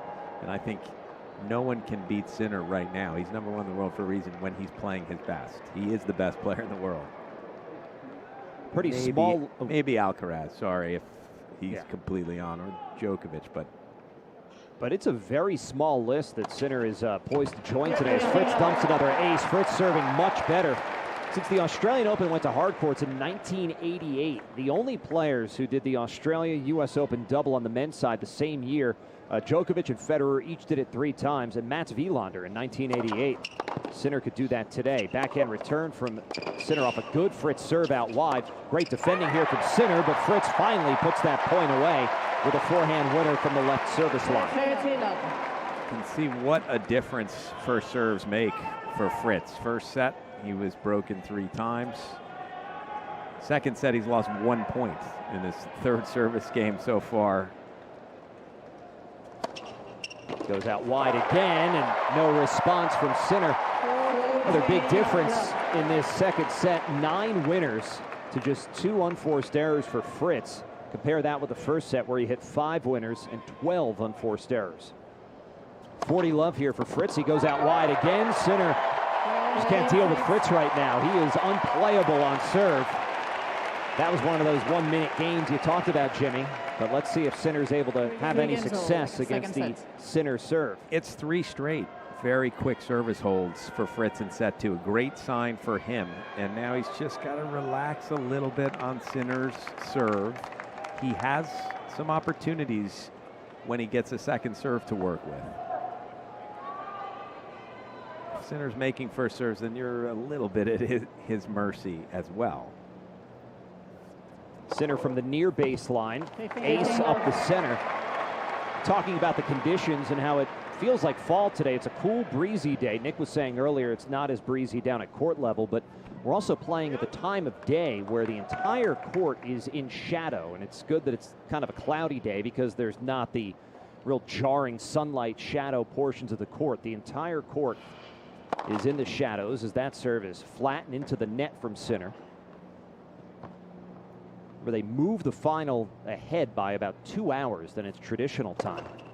And the 2 o'clock start time here in New York. They trade cross court with backhands. It's a backhand middle from Sinner. Forehand from Fritz. Pushing Sinner back. What a change in tempo and injection of pace from Fritz for 15 all.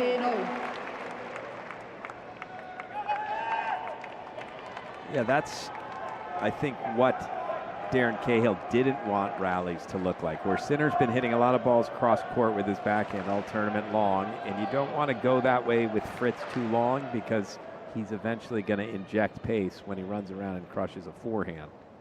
That's exactly what he did. And now at 15 all, Sinner's toss up the center, a backhand return, steered back by Fritz, inside out forehand Sinner, cross court backhand deep from Fritz. Now Fritz steps in, injects pace, but too much of it into that forehand down the line, and it's 30-15. And that's the one shot that he's been missing more today than he has in any other time in this tournament. His forehand, when he's got the sitter, he has injected pace, and it's gone a little too far. Sinner blows on that right hand. Twirls the racket, now from the near baseline. He's up a set, 3-all in the second at 30-15. Goes out wide into the Fritz backhand short. Now forehand drop shot from Sinner. Here comes Fritz with a slice backhand. That floated long. It's 40-15 for Sinner. 40-15. Tried a different play there to bring Fritz forward.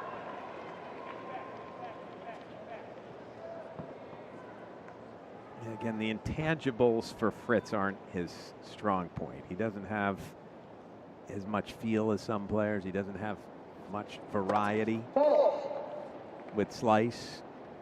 But what he does have is power from both wings. And here's a second serve that perhaps he can work with. It's down the center into a backhand return. Now a cross-court backhand. Netted backhand from Fritz. Sinner holds. Serving vastly improved from both players here in this second set. It'll be Fritz serving with new balls at 3-4. By 1 set to love. As Sinner leads by a set. Nick McCarville courtside in Arthur Ashe Stadium as we get a look at Sinner doing some landscaping work in his bag. Nick, we need the important update. A lot of celebrities on hand today. Chief among them, maybe the best quarterback in the NFL, Patrick Mahomes. But it's who he's with, his teammate Travis Kelce and Taylor Swift. We're seeing John Bon Jovi. And that answers my question. Are they showing the celebrities on the big screen? Oh, yeah. There's McConaughey and the USA headband. Guys, Taylor Swift just sending off his racket. Actually, both guys sending off rackets. I didn't catch what Jannik Sinner said to the court attendant. Noah Lyles here, the Olympic champion, 100 meters. I believe Taylor just wants the same tension. But Jimmy, this was going off of what we were talking about a little bit earlier, is after Taylor made that big miss on the forehand where he was looking to inject pace there, Michael Russell said to him, "You're lifting up. You're trying to rush through that shot." He's saying, stay down, swing through it before lifting your body weight. And that was what they had talked about a little bit during that practice session, the warm-up today that I was talking about earlier. One other point of interest for you guys courtside is you mentioned Federer and Djokovic, the only guys to win the AO US Open double since it went both hard courts. You've got Mats Wilander was the other one, Brian. You mentioned that, and Wilander just courtside, hanging out. It's a who's who courtside. Sure is. Taylor Fritz serving with new balls. And Taylor Fritz has been almost perfect on serve here in this second set, and he stays that way out wide, and Sinner couldn't get it back into play. Sinner has now lost just 1 point on serve, or excuse me, Fritz has lost just 1 point on serve here in the second set. Now down the center again, another ace from Fritz. 5 aces in the second set. This is a masterclass from Taylor Fritz. 5 aces in his 4th service game. So he's getting 1 to 2 free points a game. Not an ace, but a free point. Yeah, he's got nothing but free points in this set. Has very few returns from Sinner finding the court, which gives you an idea of just how well Fritz is serving, because Sinner is one of the best returners I've ever seen. He leads the tour this year in returns, and with returns like that, that's an example of why, from a deep ad-court position, he hit a backhand down the line that got deep enough to trouble Fritz. It's 40-15. And he's back again in Daniil Medvedev territory, almost at the back fence, which makes you think wide serve. It is a wide serve, and that's a wide forehand return, but into net from Sinner. You knew it was coming, but there was nothing that Sinner could do about it. Yeah, that's the problem with that position. If the serve is hit wide enough, you are not only at the back fence, but you're also in the stands on the side of the court, and you've got to hit almost a winner from there. You've got no way to play the next ball. 1 hour, 7 minutes into this final after a 1 minute, 9 second service game. Pressure's back on Sinner. The level from both is much higher here in this second set. That first set was, as you said, scratchy at some points, but it was mostly favoring Sinner as Fritz was broken 3 times. Numbers are crazy. 6 winners, 1 unforced error for Sinner. Serve into the body of Fritz, who moves left with a cross-court backhand. A short ball that Sinner takes with a forehand. Now backhand middle from Fritz, pushing Sinner back. Forehand middle again from Fritz. Sinner takes off the baseline. Sinner giving Fritz some short balls here. Now he injected some pace with big forehands from both. Backhand from Fritz, inside in, backhand cross. What a cross, but a stretch backhand from Fritz. Forehand down the line from Sinner, and Fritz can't match that one. It's 15-love. And that's an example of where Fritz needs to work on the mid-court ball. You said it. He got a couple of short balls in that rally, and he still took the forehands from behind the baseline. He didn't step up. He didn't take it early. That's the next level for him, if he can ever get himself just a little more comfortable in that mid-court and then finishing at the net. 17 shots in that rally. 9th game of the second set, and Sinner smacks that first serve into the net. Sinner won the first set 6-3 in 41 minutes, breaking Fritz 3 times along the way. Now the toss and that serve, it's right into the box, a forehand middle. Now forehand mishit by Sinner from inside the baseline because Fritz hit a pretty good deep return. It's 15-all. Deep return from right around the baseline with pace, and it was almost as if Sinner just finished his serve motion and he was having to come up with a ball right off his shoe tops.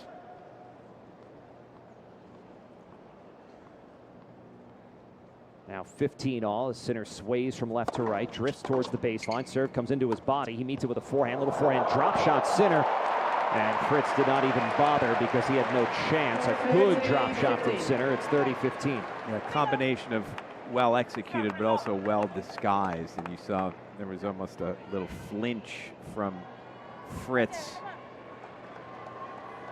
as he didn't see it at all, and by the time he did, it was way too late to take off.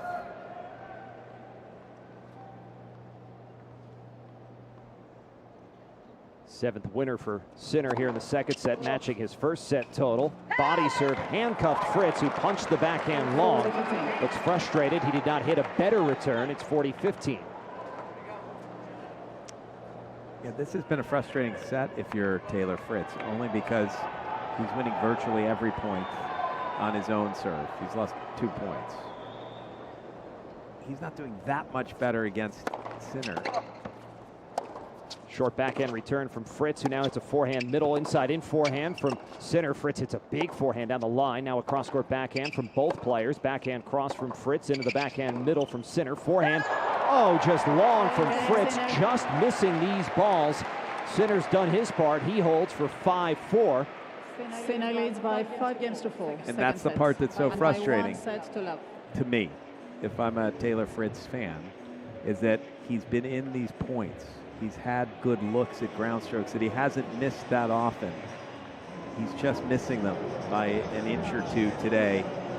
And he's allowing Sinner to hold each time. And now, serving 4-5 to stay in set 2. You've only lost 2 points in this set to this point. If this game gets 30-all, you're going to start feeling an amazing amount of tension. Jimmy, how does he handle that tension?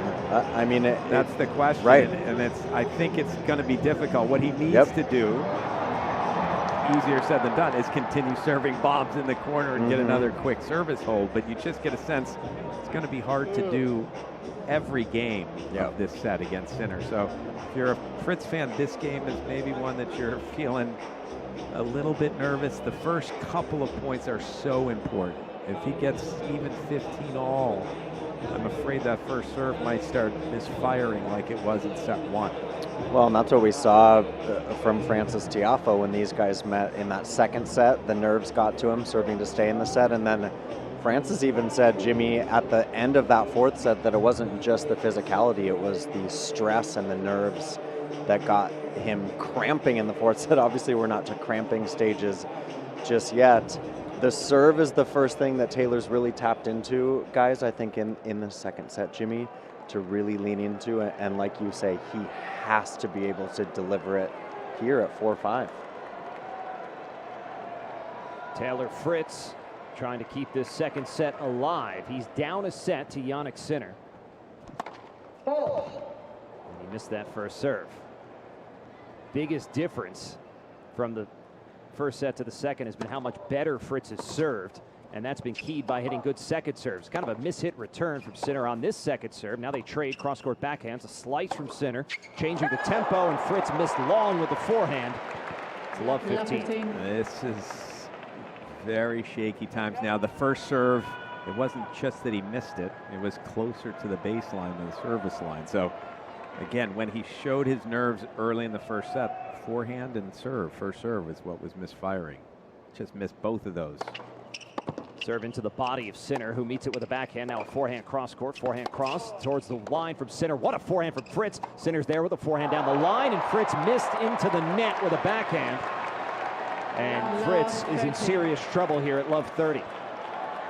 Lost 2 points in this set until this game, and has now lost the first 2 points. He did hit a beautiful forehand on the run, but then missed what to him is a routine backhand cross. First serve here, he goes down to Sinner.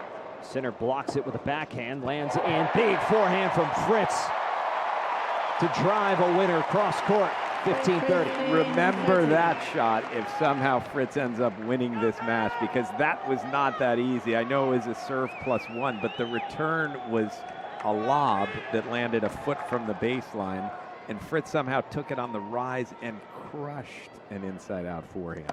And now Fritz going out wide, missed that first serve, 15-30. Fritz must hold here, down 4-5 in the second set. He dropped the first set as the serve kicks up into the Sinner backhand. Now backing up inside in forehand from Fritz. Forehand middle Sinner, who moves to his left with a cross-court backhand. Backhand cross Fritz. Sinner backhand cross-court. They trade, and Fritz misses into net. And it is double set point for Jannik Sinner.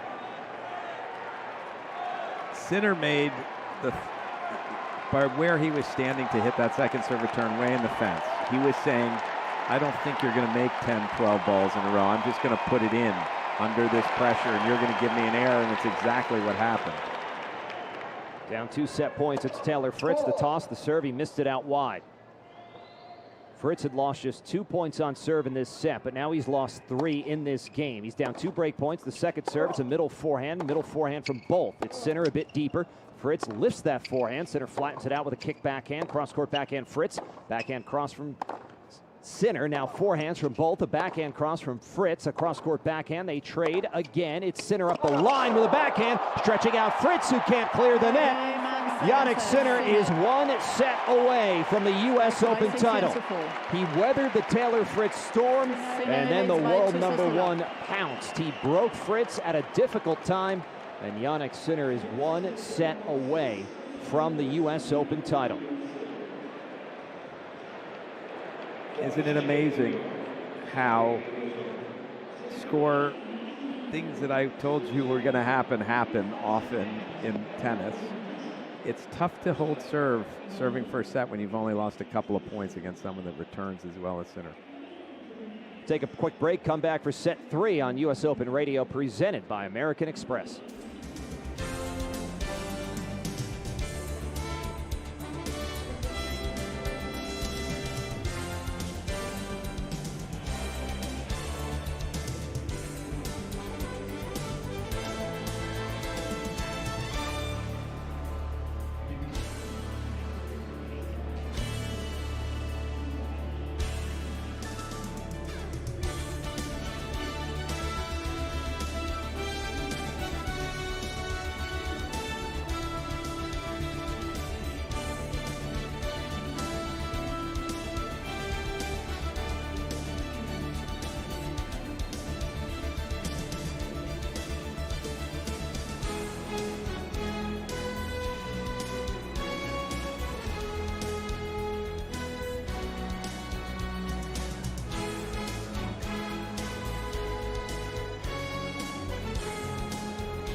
Get ready for the next epic match, destined to leave you breathless.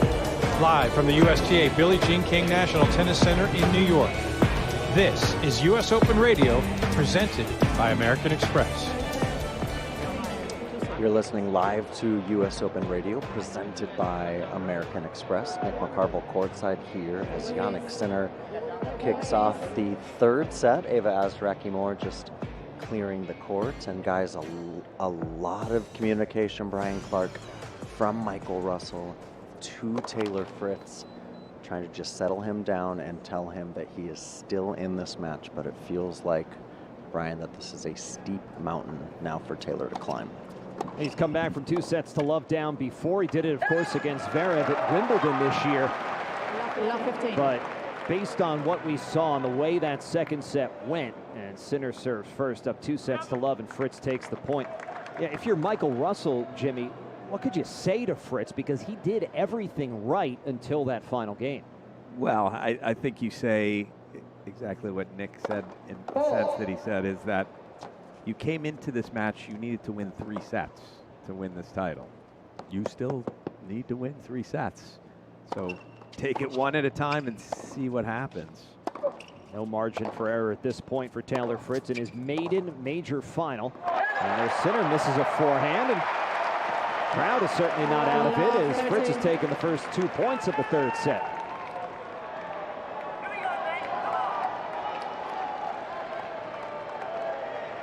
Michael Russell telling him, get fired up, come on.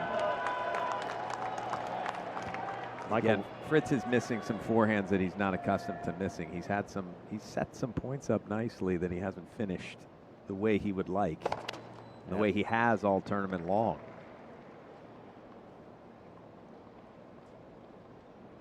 Second serve here for Sinner. 23 years old. He goes with a body serve. Deep middle forehand return from Fritz, who now injects pace into that forehand. No response from Sinner. And now 3 break points for Taylor Fritz.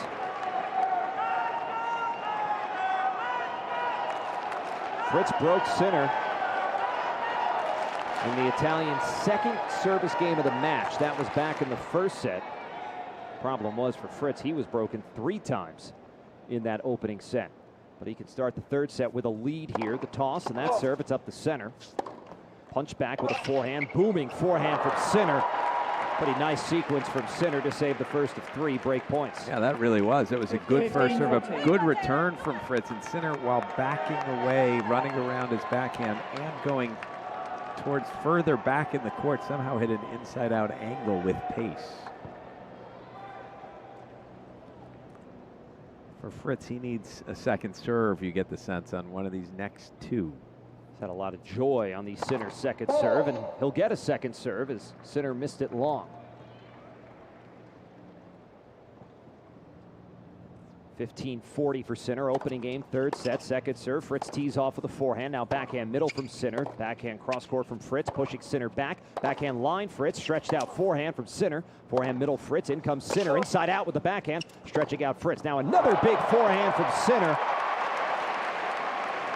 to save a second break point. That point is the reason why most likely Sinner finds a way to end up winning this match, in that both players were almost in the same position, having to dig something out of a forehand corner deep.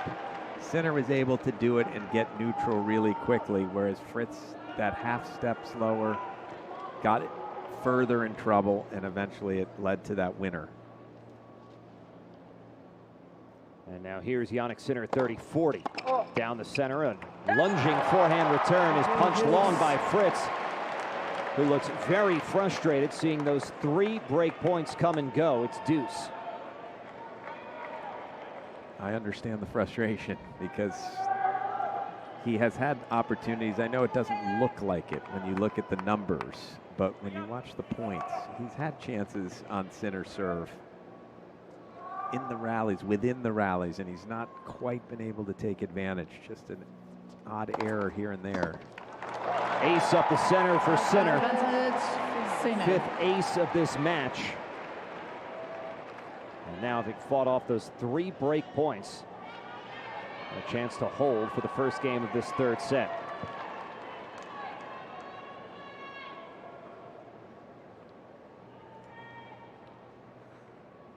Fritz is deep behind that far baseline.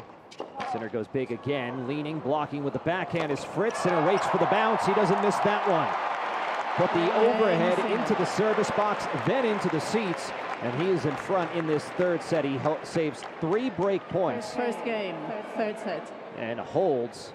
And just the mental scar tissue's got to be building for Taylor Fritz. Oh, it's enormous right now. For him to get out of what's transpired so far is going to take a Herculean effort for Taylor Fritz. And one thing I've been always thought I've been impressed with Taylor Fritz is mentally he's a great competitor. He fights. I've never seen him get overly discouraged. Just keeps plugging away. He's going to have to really harken back on those skills. As he serves around the net post with that forehand return with Sinner, as Fritz did not get the serve out wide enough. Now some big angles, drop shot Sinner. Here comes Fritz with a 2-hand backhand. Sinner tries to pass him. Fritz blocked volley. Now a second reflex volley, and it worked for Fritz, making Sinner play the extra shot. And Sinner punched it long. A scramble point goes Fritz's way. That might be one of the first points that Fritz stole. He was in all sorts of trouble. He stuck out his racket and popped up a volley.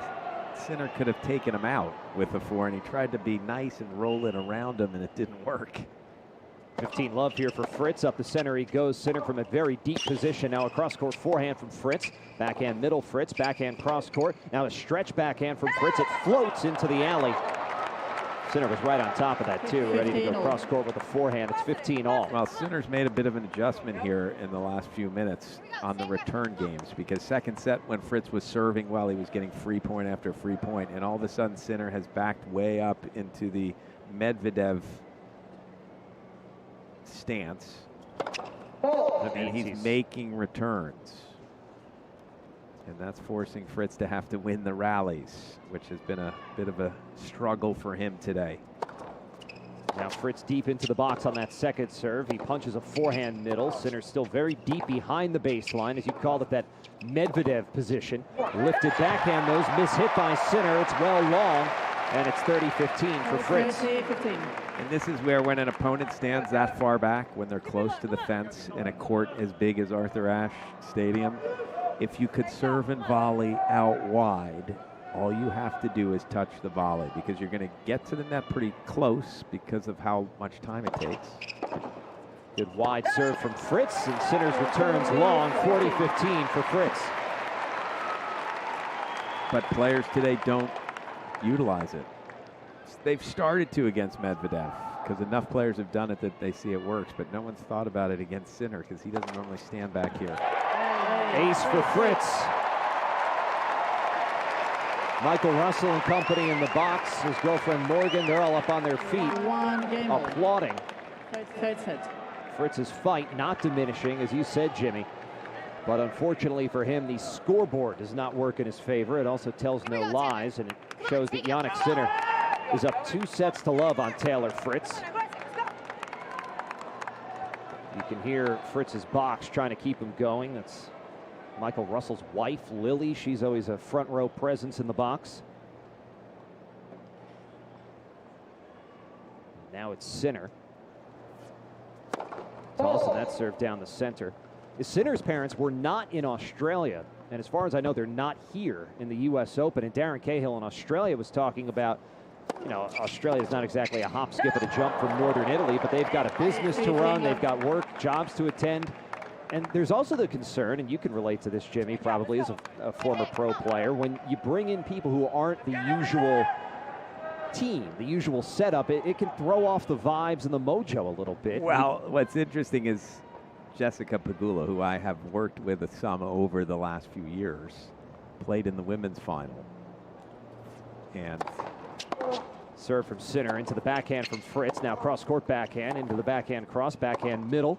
Backhand driven deep by Fritz. Now a lifted backhand, forehand. Oh, Fritz trying to hit a too fine angle and sprayed it just a bit wide. It's 30 love. She offered, do you want to come sit in the box for the final? And I actually turned it down, saying, it's been working for you with who's in your box, I think you should stick with that. I didn't want to be the cause of any possible loss. Very nice of her. Can she get you Bills tickets, which is probably something else? It's a little harder, shockingly. Interesting. Even with the amount of juice she has there? I understand. Wow. Got to get to work on that one. Now forehand from Fritz is big. He's got Sinner sliding around deep behind the baseline, across court backhand. Now backhand cross into the backhand middle from Fritz, who glides back to his right. Cross court forehand. Now a middle forehand is long.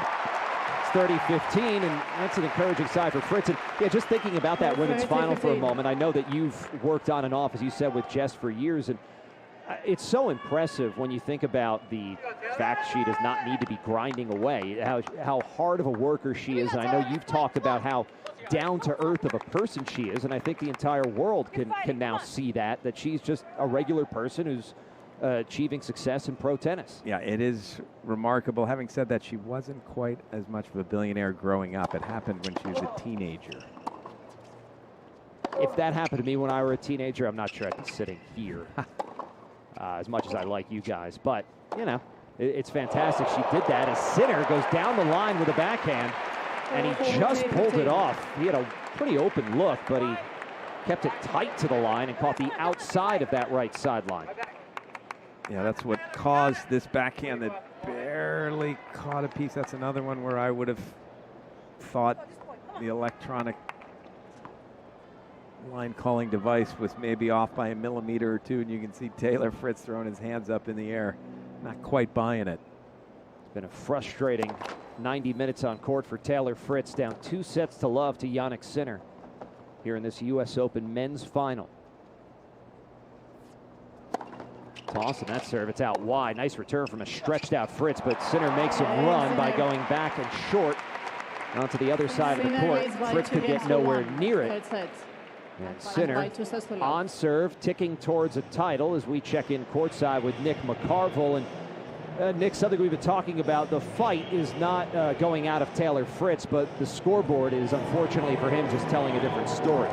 Yeah, Brian, that's exactly right. They're just showing Billie Jean King up on the big screen, getting a huge welcome. She's in the front row just behind in that president's box area. You mentioned, Brian, the come-from-behind win against Sasha Zverev at Wimbledon. Taylor's also come from behind here at the U.S. Open 2018 against Misha Zverev. So I guess he needs to be playing a Zverev brother to be able to come back from 2-0 down. You guys called this out too, is that Michael Russell and that camp, they've been a little more aggressive with Taylor. I think they're just trying to fully pump him up and tell him that he's well and truly in this match. The first 2 sets, it was kind of like, calm down, get your serve in, and now they're like, all right, man, you got to go for it. Morgan Riddle, his partner, she's been very vocal in the box as well. And did I hear Jimmy Wright think that he had the power to win or lose Jessica Pegula Grand Slam final? I mean, is that what you're saying, Jimmy? I didn't want to have the power to have her lose one. Oh, right. I certainly Okay. didn't want to. I don't think I had the power to help her win one, but I think I could have had. I don't know. It might be something you live to regret. I mean, she didn't win in the end, so yeah, it wasn't my fault. Or was it? I don't know. I don't know either. I don't know. The superstitions are interesting. I do see Seal in the box of Jannik Sinner. Pretty sure Seal hasn't been here for. No, he's been here Has he for been at least a couple. Okay, all right. I was curious. Seal was always tight. He's with a huge tennis But he was fan. tight with Alex de Minaur, and now he's seemingly abandoned de Minaur and moved over to Jannik Sinner. He's going up the rankings slightly. Can't get any higher than Sinner now. Yeah. Sinner's going to end up lapping the field this year because he's gaining points from this tournament.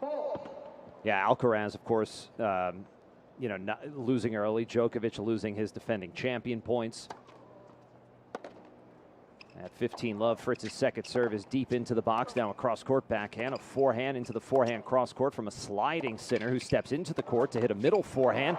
Fritz tried to quicken the pace, but he missed his forehand into net, and it's 15 all. Yeah, that's an example of what's been happening in this match, is that that's a point where they were on even terms, and maybe slightly ahead was Fritz, and he made an unforced error. 22 now in all. He had 12 of them in that opening set, which he lost 6-3. He played a nearly perfect second set. The problem was he had lost 2 points on serve and was then broken in what was the final game of that second set, trying to keep this third set on serve, 30-15. We talked about the Fritz comebacks from 2 sets to love down, of course, earlier this year at Wimbledon against Sasha Zverev, and then as Nick McCarville mentioned, to Misha Zverev here 6 years ago. One of the few times Sinner's blown a 2 sets to love lead as Fritz now misses an off-balance backhand from the baseline was here, 2020, no fans. Grin Hachanov.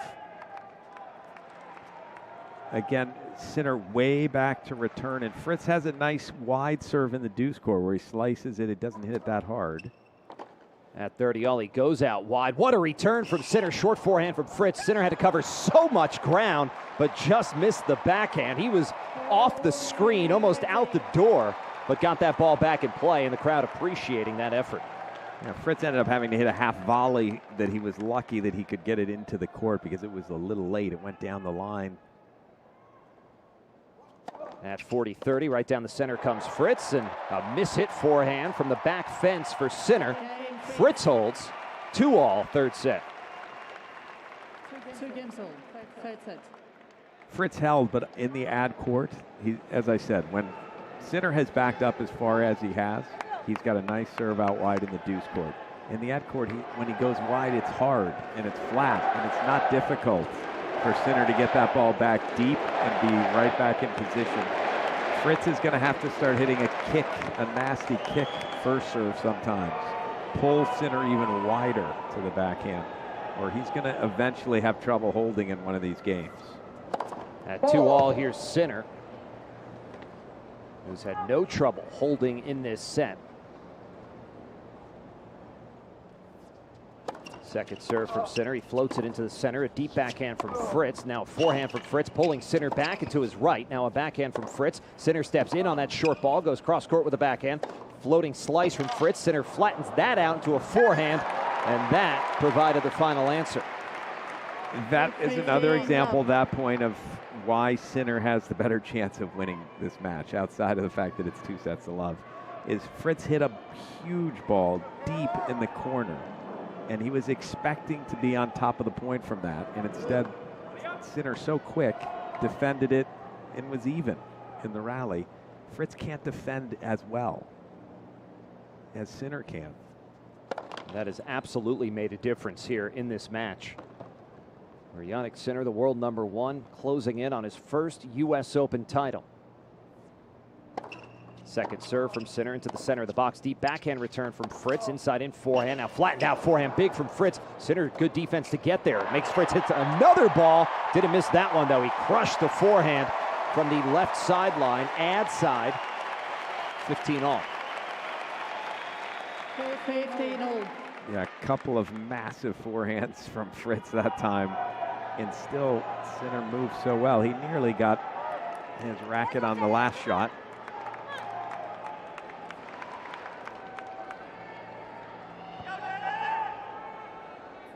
'21 winners now for Fritz, who actually has 2 more than Sinner.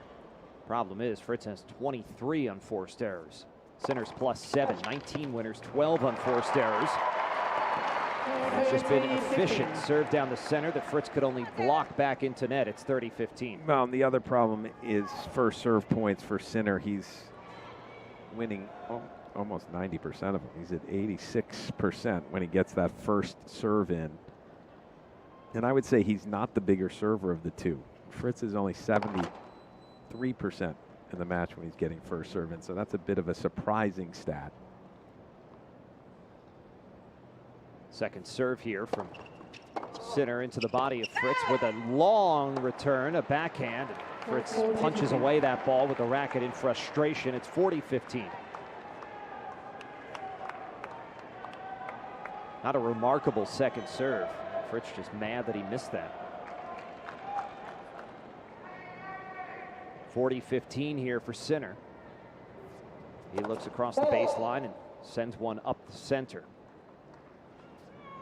A little bit long, and now Fritz will get a look at a second serve. He's Had some good success against the Sinner's second serve and doesn't need to do anything there as Sinner double faults. 40-30. Second double fault of the afternoon for Sinner.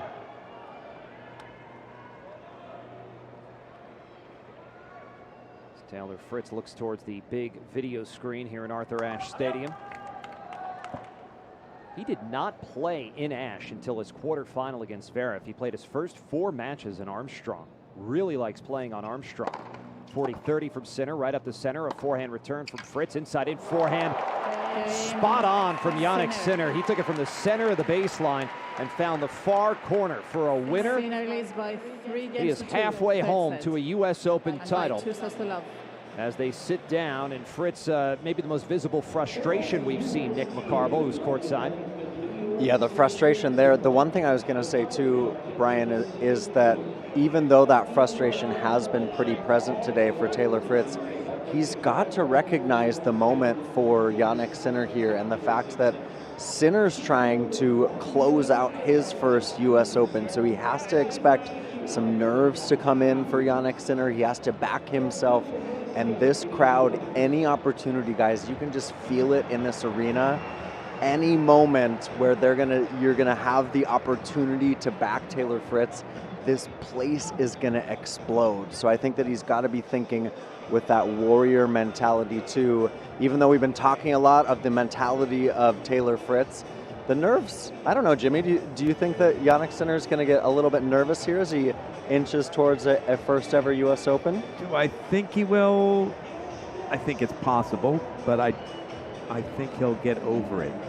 So I think it's going to be difficult unless, as you said, Fritz can do a couple of nice things and get the crowd really involved.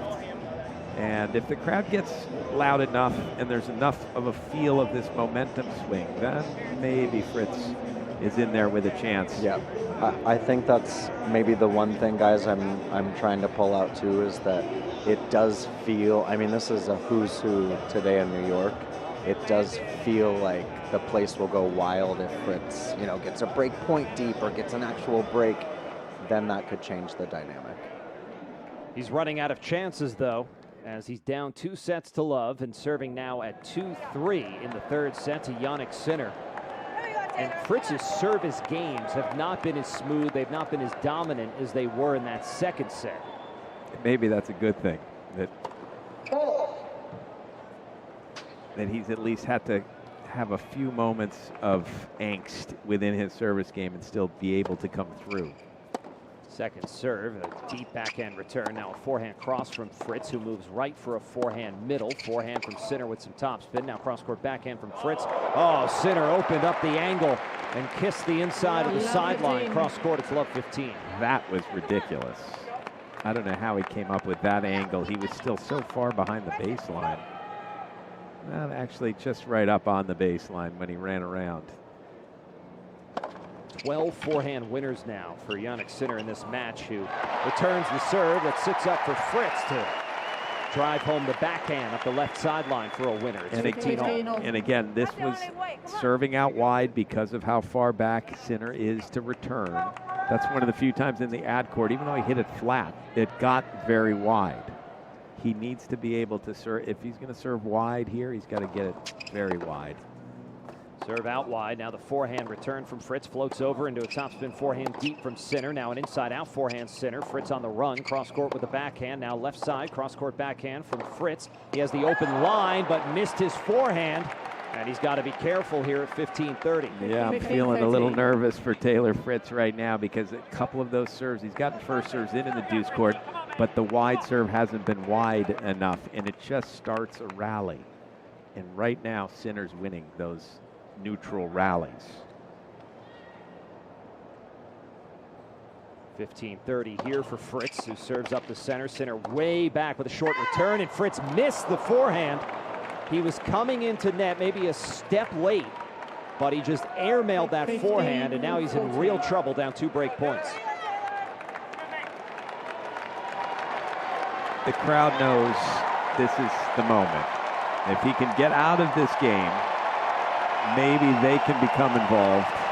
If he doesn't, it's going to be very difficult to climb back. Huge 2 points. First point missed wide, the first serve, and now Fritz has to come up with a second serve. And the second serve, it's deep into the box. That was a good second serve, and forehand cross-court wide.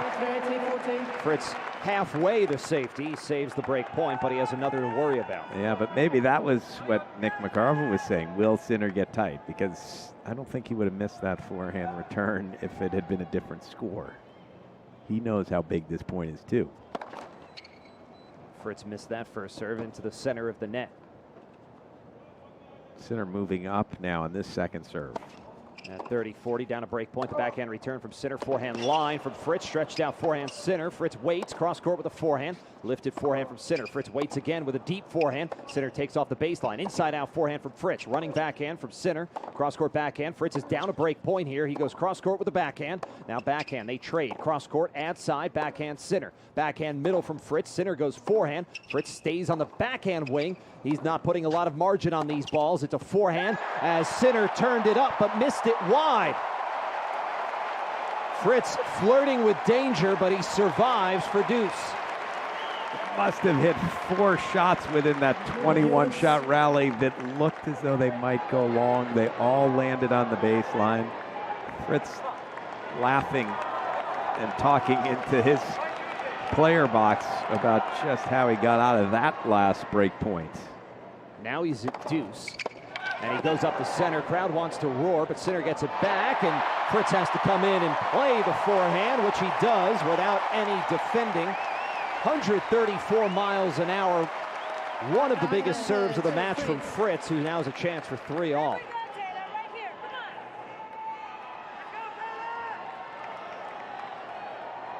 Big sequence here, especially if Fritz is somehow able to find his way back into this match. He's got to win this set. Now with a second serve. Toss and that second serve. It's deep into the backhand corner from a very deep Sinner. Forehand middle Fritz. They trade from the center of the baseline. Cross-court forehand from Fritz, who now goes with another big forehand. Forehand middle into a forehand middle from Fritz. Backhand from Sinner. Now inside and forehand. There's the winner from Fritz. He escapes. Taylor Fritz saves 2 break points. His team on its feet. All of Ash on its feet. 3 games all in the third set.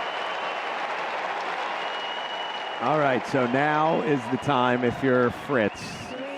If you're going to make a move, this is a good opportunity, maybe a little less good because it's new balls.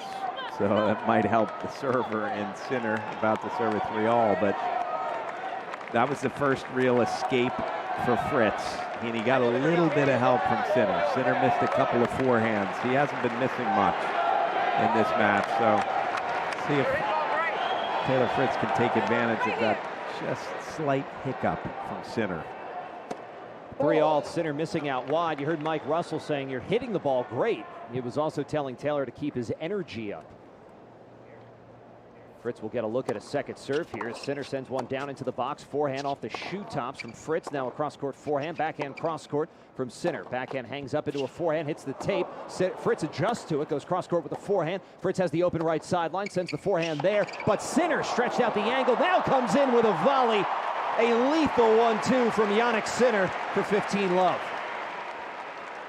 There's been some amazing shots from Sinner, and this was one on the backhand where from the baseline, all of a sudden he'll, instead of just pace, he opens the court with great angles. And that time when he did, he recognized that he's probably getting a floater coming back. So he ran in, covered the net beautifully, knocked off the volley. He didn't go for the swinging volley that we know he struggled with today early on. We saw him miss 2 of those in the first set. Hasn't done much wrong in this match. He's up 2-0 on Taylor Fritz. He dumps that serve into net. Fritz should still be looking to attack these second serves, and if it goes into the backhand, get him with the line. Body serve, deep forehand return from Fritz, who now moves right for a forehand up the line. He's keeping Sinner pinned back behind the baseline. Cross-court backhand. Now it's a backhand short ball from Fritz. Sinner long. 15-all. it's still so much extra pressure on Fritz because you see that last point. It started with Fritz with a huge return deep. He had, as you said, Sinner pinned, but pretty quickly Sinner was able to unpin himself. Whereas when Fritz is pinned back, he can't get out of it.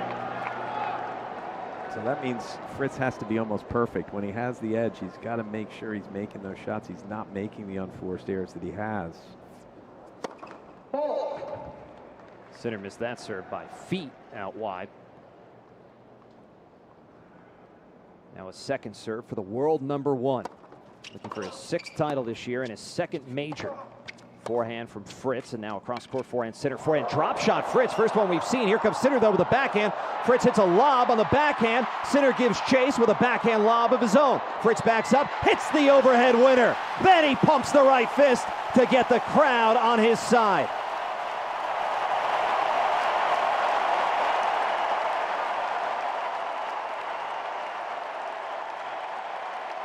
And you know this crowd, not only, they're always going to be cheering for the American, but on top of that, they want more tennis. So they're even more vociferous than they normally would be. And that was a great drop shot from Fritz, which to me, you can't hit good drop shots if you're tight. So he's not feeling as much tension right now. This is a chance for Fritz to get something good happening his way. The crowd fully involved, not even letting them play. Players stop. Ava Azdaraki-Moore says thank you. 15:30, half chance here for Fritz. Hour 50 into this final. And Fritz will get a look at a second serve, and he's going to get a look at the baseline as he moves up to attack this second serve at 15:30. Sinner's toss and the serve, it's out wide. The backhand return from Fritz. Backhand off balance from Sinner. Deep forehand middle from Fritz. Fritz now with a backhand middle. Sinner goes backhand cross on the ad side. Fritz does the same. Backhand middle, Sinner. Fritz steps in. Big forehand. Sinner's there. Backhand volley. Just good from Fritz. Sinner slides into it. There's Fritz with another volley winner. 2 break points for the U.S. number 1.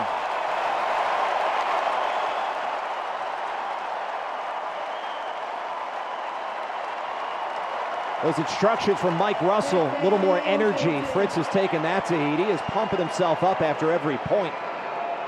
Well, he's played the 2 best points he's played of the match. The last 2, he had to hit a conventional backhand volley. He did it pretty well, closed, got the fist pump. The crowd is beside themselves. The problem is he's had triple break point in this set. He needs some second serves on these break points. Sinner's been in this hole before and can get a second serve here. He's got one. That's why the crowd's clapping. They know how important second serve has been. Fritz trying to break here, and he does with a double fault. We wondered how Sinner might handle the magnitude of these moments. We might have just gotten an answer. Taylor Fritz in control of this 3rd set, but a long way to go. Fritz in front 4-3. Nick McCarville is courtside in a very loud, a vociferously loud, as Jimmy Arias said, Arthur Ashe Stadium. This feels like a big shot in the arm for Fritz. Oh, huge, guys. I don't know. It just felt like there had to be a moment where Jannik Sinner was going to blink, and that was it. And Taylor Fritz, on the 2 big points, really celebrated their guys, and he hadn't done that all day. He had not engaged this crowd, and like Jimmy said, it was an opportunity for him to really engage the crowd, ask them for their support, and I think it was smart of him to do that. And now he's the front runner, but now we have to go all the way back to the first set where he was the one that was down the break, got even, and then didn't play his tennis. So he's got to tap into that again. But I will tell you, this place is rocking. They not only want to see a 4th set, they want to see it go 5. Well, in the end, they want to see an American win. That's ideally, but they certainly want more tennis, and they look as though they might get it. The blink from Sinner, to me, happened in 15:40 with Fritz serving at 2-3. 2 sets to love, 3-2 Sinner, 15:40, he got second tight. serve. And he'd been winning all of the rallies up until that point. He misses a couple of forehands those next 2 points, and that has changed the momentum for now. He did get tight.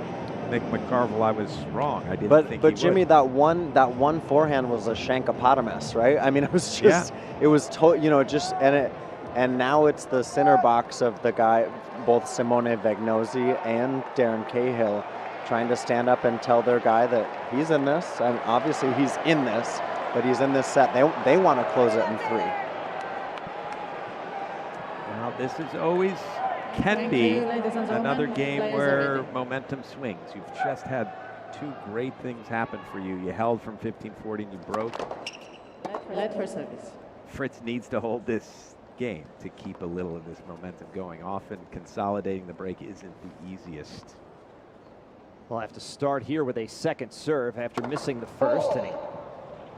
First serve, rather. And he sent that long. I would have said that would have been a big second serve, but that is a true second serve, and that is a double fault. After the let, he missed the first serve long at 132, and then he missed the second serve long at 96. Love 15, Fritz working quickly. He goes out into the center backhand cross court, backhand middle from Fritz, backhand middle Sinner. Fritz with a middle forehand, a short ball that Sinner takes cross court with the backhand. Sinner backs up and nets. Looking line with the forehand. It was an open line, but he just missed it into the net. It's 15-all. Again, one of the few points where Fritz was in trouble, and he did get an error from Sinner. He didn't save it with some great movement. Sinner is way back to receive serve here at 15-all, and in the deuce court, Fritz nets the first serve. Here comes the second. Kicks it out to the forehand of Sinner. A deep return. Forehand down the line from Fritz. Backhand cross from Sinner. Backhand middle Fritz. Forehand middle from Sinner. Forehand from Fritz. Moving Sinner right. Forehand on the left side. Ooh, just in. Now a backhand into a forehand Fritz. Sinner's backhand misses as he tried to blast it. He's opened that court a few times. It's 30-15 here for Fritz. Not sure what that wry smile on the face of Sinner after missing his backhand wide, what that was all about. I'm going to guess, because he looked down on the ground, that he still cannot believe that one Fritz ball actually was in. I think that is what the wry smile might have been about. 10 unforced errors now for Sinner here in this third set. Good wide serve from Fritz. He comes into net to close it off and does. Pummels a forehand down the right sideline for 40-15.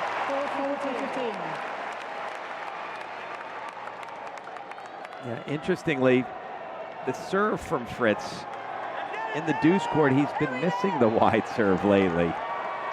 But he is getting a good wide serve in the ad court. And again, Sinner so far back to return, you almost have to serve wide. That's what he was trying to do right there with Sinner against the back fence, but he missed it wide. So now a second serve here for Fritz at 40-15. He double faults. Second time in this game. And it's 40-30.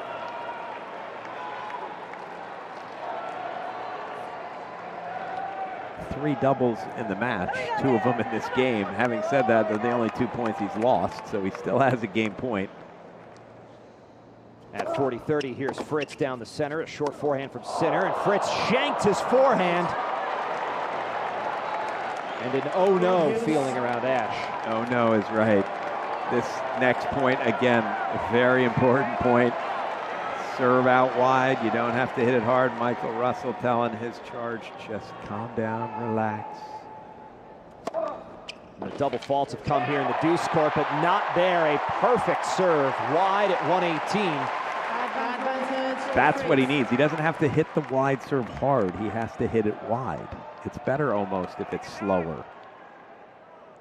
Advantage Fritz, and another chance for 5-3 here in the ad court. He's got 5-3 with an ace. Into double digits for the match. He's got 10, and he's a game away from bringing this match into a fourth set. Fritz leads by 5 games to 3, third set. Taylor's father, Guy, who was his first tennis coach, Taylor said their relationships improved once his father stopped coaching them. That I believe. Often the case. He's had an incredible partnership with Michael Russell, Paul Annacone as well. But here is Jannik Sinner, who has been the player in men's tennis on the hard courts this year. Trying to at least extend this third set and make Fritz sit down and think about things. Opening with an ace here, 3-5. Sinner down a break, up 2 sets to love though, and at 15-love. There's the toss and the serve. It's up the center. Fritz punched it back long. It's 30-love.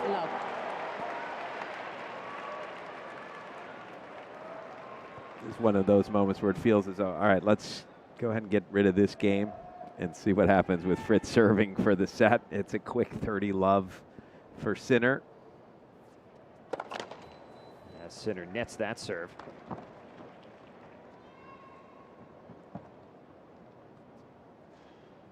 At 30-love, here's Sinner's toss. And, oh, he missed it long. That toss looked like it might have gotten out a little bit away from him.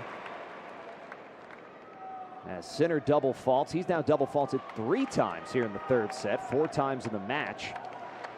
Fritz has 3 in the match, twice in this set, both times coming in that last game. 30-15 here for Sinner.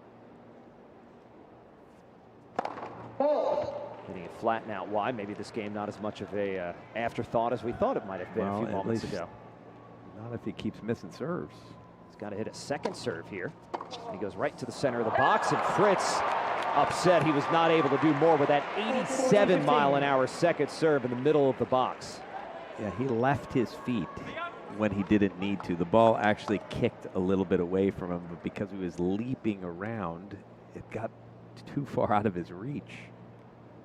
40-15. Sinner's toss flat up the center. The backhand from Fritz. Now an inside-out forehand Sinner. He follows it in, but Fritz trying to pass. And he passed him, but he passed everything. He sent it long up the line. Sinner holds, but now they head to the chairs, and this will be an agonizing sit-down for Taylor Fritz. Up 5-4, serving for the third set in this U.S. Open men's final. Nick McCarville is courtside.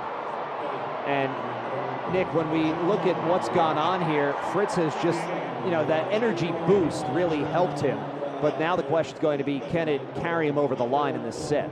Yeah, let's thread a little bit of his storyline. I mean, you guys know it so well. Jimmy's known him for so long, but this is a guy who has led the crop of American men. You look at Tommy Paul, you look at Tiafoe, you look at Riley Opelka, now Ben Shelton.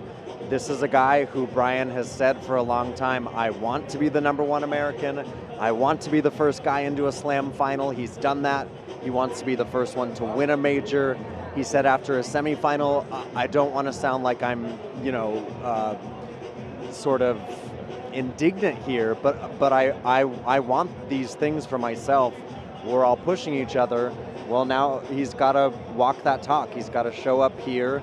He did not bring his best tennis in that second set after, the first set went Sinner's way, and now he's got an opportunity to send this into a fourth. And as we've seen, Sinner's blinked a little bit, and now Taylor has an opportunity to send this into a fourth. Yeah, it's always nice to have a crop of good players that you're competing with, and that's exactly what Fritz had with Tommy Paul, Tiafoe, and don't forget Riley Opelka was also in that age group and a very good player who's been injured for 2 years and just starting to play again. But it's Taylor Fritz serving now to at least extend this match to 4 sets.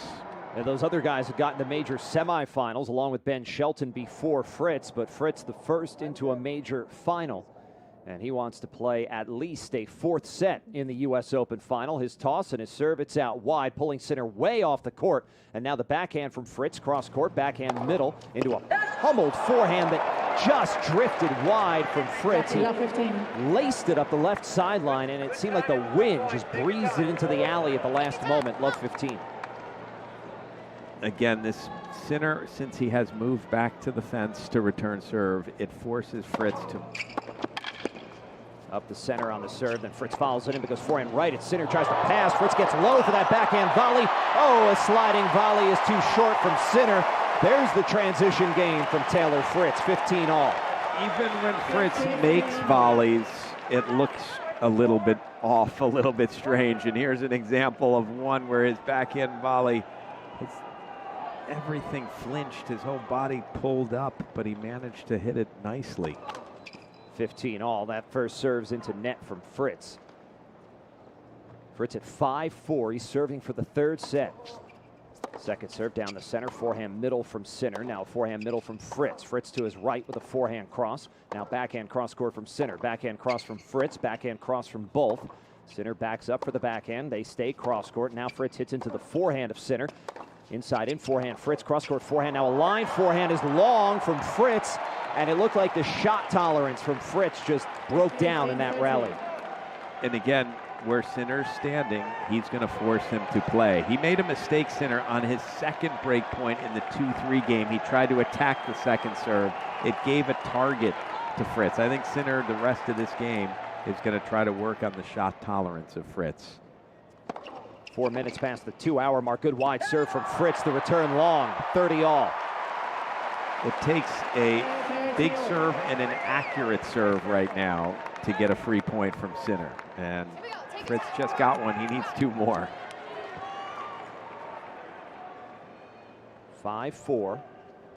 Sinner up 2 sets to love, but here's Taylor Fritz, 2 points from winning the third. He goes up the center. Fritz off balance on the backhand return. Now backhand middle Fritz. They've reset the point. A forehand middle from Fritz, a short ball. Sinner hits a forehand into a slice backhand Fritz. Sinner backed up to hit the forehand. Now Fritz's volley. Sinner drops the racket because it missed long. And Sinner, great court coverage, great defending, and he's got a break point. 133-mile-an-hour serve right in the corner. And Sinner not able just to get it back, but it went with some depth, and he's right back to even on the point. Amazing stuff.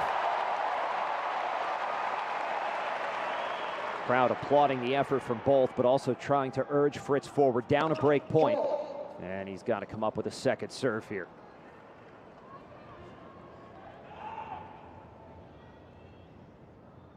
Second serve, the toss. He floats it into the box. Sinner goes cross court with a forehand. Now a backhand cross into the cross court backhand. Fritz backhand. They trade cross court on the ad side. Now Fritz goes forehand. Oh, it just caught the sideline. He mishit that ball. Now he recovers. Hits another deep forehand. Stretched out for a cross court forehand. Forehand drop shot. Sinner. Here comes Fritz lunging for the forehand. He's down break point. And Sinner trying to pass. Fritz misses the volley. Sinner's got the break for 5-all in the third.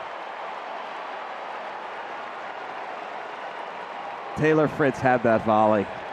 It was Sinner in control of the rally once he hit the drop shot. Fritz, all he was able to do was float a forehand chip up to the backhand, but Sinner didn't do much with the pass. And I think it was almost such a poor pass that Fritz was surprised. He was expecting to have to dive, and instead it was right on his racket. Fritz will have to forget about that quickly. I do wonder if we see another replay, if maybe his balance, like if his weight was shifting towards the center of the court, if that could have... Definitely he was expecting a cross-court pass.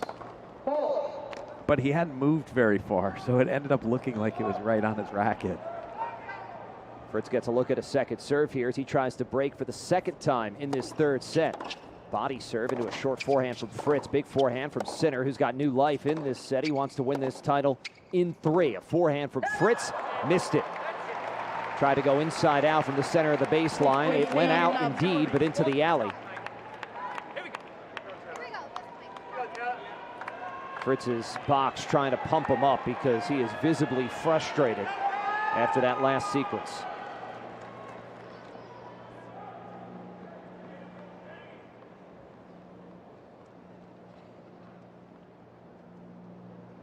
Sinner looks across the court. Now the toss, serve down the center, leaning and blocking. It's Fritz. He can't get it back. Huge serve and a perfect place for Sinner. 119 down the tee, 30 love. Again, difficult mentally here for Taylor Fritz. He played so well to get himself on the verge of winning that set. But Sinner just a little too good defensively. At 30 love, Sinner was going tee again, but he missed it. One missed wide. Might have been a little long as well. Now a second serve from Sinner. Center of the box, a forehand, a deep return from Fritz, who moves right to drill another forehand. Sinner's got no response for that one. Fritz swinging freely, 30-15. If I'm Jannik Sinner right now and I'm winning the points when we're on even terms, I try to start just putting first serves in and not going for as much. He's only serving 38% first serve in this set. and he's only won 8 of 20 second serve points. Now here's Sinner at 30-15. Toss and that serve a little bit long. Keeps giving Fritz some opportunities to see these second serves, and that's the one shot where Fritz has been able to get an edge. Doesn't need to do anything there to get that point because Sinner double faults for the 4th time in this 3rd set. A lot of those doubles are happening because Fritz is crushing his second serve. He's not letting him just spin it in comfortably. And again, if I'm Sinner, spin the first serve in. You don't have to hit a bomb. You're winning the points if you're on even terms. In this set, Sinner's just 8 of 21 on his second serve points. That's below 40%. Goes flat and out wide there. A short forehand from Sinner. Now a leaping backhand from Sinner. He left his feet. Backhand from Fritz. They reset from the baseline. Big forehand from Fritz. Big time ball striking from both. It's a backhand from Sinner. Fritz goes backhand cross deep into Sinner's backhand corner. Backhand cross from Fritz. We've seen Sinner open up from this position before, but instead all he needs to do is watch Fritz miss long, and it's 40-30 for Sinner. That point we've seen too many times for Taylor Fritz, where they're just both hitting the ball with pace and depth, back and forth, and then suddenly Fritz will just miss what looks like a routine shot, not trying to do anything special. That's what's frustrating for Fritz. 40-30 here for Sinner, and a chance for 6-5 in this 3rd set. Toss and serve flat down the center. Fritz stretched out, blocks it back short. Forehand, Sinner rips it right at Fritz, who throws up a defensive lob from the back fence. And Sinner watches it land wide. Sinner has come all the way back in this 3rd set. He is a game away from the U.S. Open title. Taylor Fritz, maybe a bit dejected, is trying to get this 3rd set to a tiebreak. And I think dejection seems to be the theme right now in Ashe Stadium, Nick.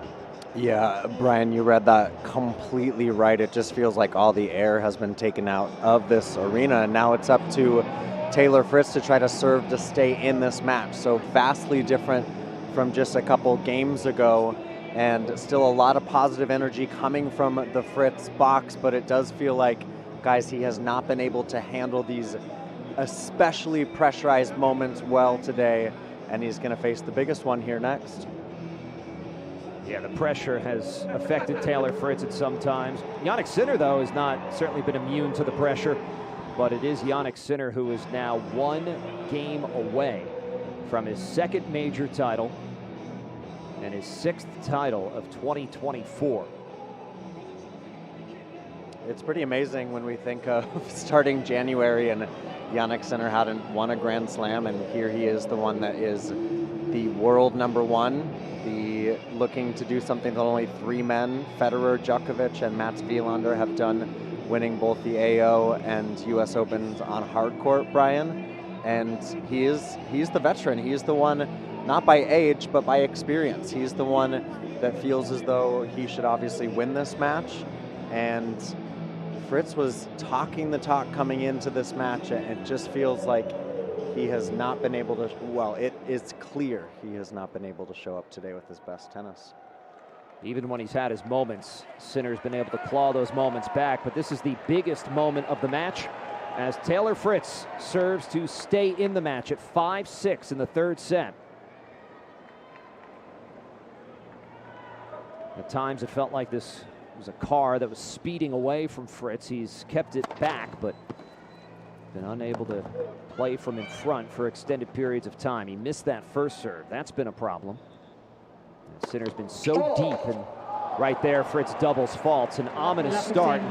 Jimmy, that's a moment where Sinner really took the upper hand. Once he started playing back, further back, Fritz hasn't been able to adjust to that. No, what happened was, for the first 4 service games of the 2nd set for Fritz, they trade from the baseline here. A backhand cross from Sinner. Now backhand middle into a Sinner forehand. Hit the tape, but Fritz is able to adjust. Now a deep forehand. Sinner dictating from the baseline. Fritz misses long. Sinner's 2 points from the title. What happened was those first 4 games, service games that Fritz had in set 2, he was getting free point after free point aces, and that's when Sinner realized at 4-5, I'm going to back up. And as soon as he did that, it has been really tough for Fritz. Every service game is difficult because he doesn't serve and volley. He's got to serve and volley. At love 30, the serve goes out wide. Deep return from Sinner, who's had all the answers in these service games. A forehand cross, now a forehand from the world number 1. He's 2 points from the title as Fritz goes forehand middle. Deeper forehand from Sinner. Fritz adjusts with a forehand. Sinner's happy to keep feeding this rally. Now a backhand from Sinner. Fritz goes backhand cross-court, pulling Sinner, who has cross-court deep backhand. Now a backhand blocked by Fritz. Now forehand from Fritz with topspin into the corner. Sinner's there. Now a backhand middle from Fritz. Lifted forehand from Sinner. Now a forehand, little forehand drop shot. Sinner, here comes Fritz. It went towards the sideline. Fritz dumps it into the court. Sinner's there and just short on his sliding backhand volley. Fritz survives a marathon point. 17 shots. And you get the sense every point he wins right now is survival for Fritz, because he has to try to beat Jannik Sinner, who is the best baseliner in the world right now and the best mover from the baseline. He's got to win the points from even terms because he's not getting much of an edge behind his serve. Hard to see how he can manage to win point like that after point like that, but that feels as though what he's going to have to do, or he's going to have to hope Sinner gets tight. 15-30 for Fritz. Serve out wide, blocked with the backhand. Sinner. Fritz comes in with a deep forehand. Fritz is at the service line and shanks a forehand. He tried to take that out of the air. He missed it. And it is double championship point for the world number 1, Jannik Sinner. It's been 7 years since the world number 1 won the U.S. Open. That was Rafael Nadal. Jannik Sinner can get there right now and make it a sweep of the hardcourt majors in 2024. Taylor Fritz down 2 championship points, misses that first serve. What an effort from Fritz to get to his first major final. But Sinner's been too good. Second serve for Fritz. It's down the center. Sinner just plays a middle forehand on match point. Now a forehand again, cross-court Sinner. Fritz with a cross-court forehand. Forehand up the right side. Now a backhand from both players. Cross-court backhand. The Fritz backhand backing up Sinner for a forehand. Fritz goes big with that forehand. Sinner stretched out with a backhand. Fritz backhand middle. Sinner goes big again with a forehand. Deep cross-court on the ad side. Sinner big backhand. Fritz is there with a forehand over the middle of the net. Now a cross-court forehand. Fritz into the net.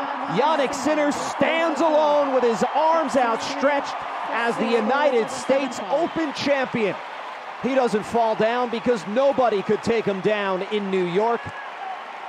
The best in the world is the best in New York as Sinner wins his first U.S. Open title. He and Fritz embrace it net. Warm words from both. Hugs in the Sinner box. Nothing to be ashamed of from the Fritz camp. But the U.S. Open champion for 2024 is Jannik Sinner. And he is standing alone right now in Arthur Ashe Stadium with his arms outstretched. He's taken his hat off. And he is the first Italian man to ever win the U.S. Open. Great scenes for Jannik Sinner, but Jimmy Arias, just a frustrating day for Taylor Fritz. Frustrating because, look, he had to play. He had to redline it. He had to play his best level that he could possibly play. And I think that just extra pressure of it being a final in a major, his first ever final in the U.S., all of those things swirling in his mind, he just wasn't quite ready to play that red-lined perfect tennis. He did make a match of it in set 3. He got up a break. He actually served for the third set. But you just got the sense that Sinner, because he defends so well and can play offensively from defensive positions, that it was going to be difficult for Fritz. Fritz he's been reluctant to work on his volleys. Yeah. He has to bring that to he has to watch his match and recognize he had no answers once Sinner backed way up to the fence. He couldn't finish the points. He couldn't get the free points with his serve. He had to at least make that return difficult by being able to serve and volley once in a while. Sinner goes to his player box to hug his team. He gets the security escort around, and he's hugging Darren Cahill and the rest of the group. And it's got to be a pretty draining couple of weeks for the Sinner crew, given everything that had gone on before the tournament about the violation for the banned substance. He gives Anna Kalinskaya, the women's player, his friend. They spend a lot of time together. Gives her a kiss. Hugs for everybody. Gives Seal a hug.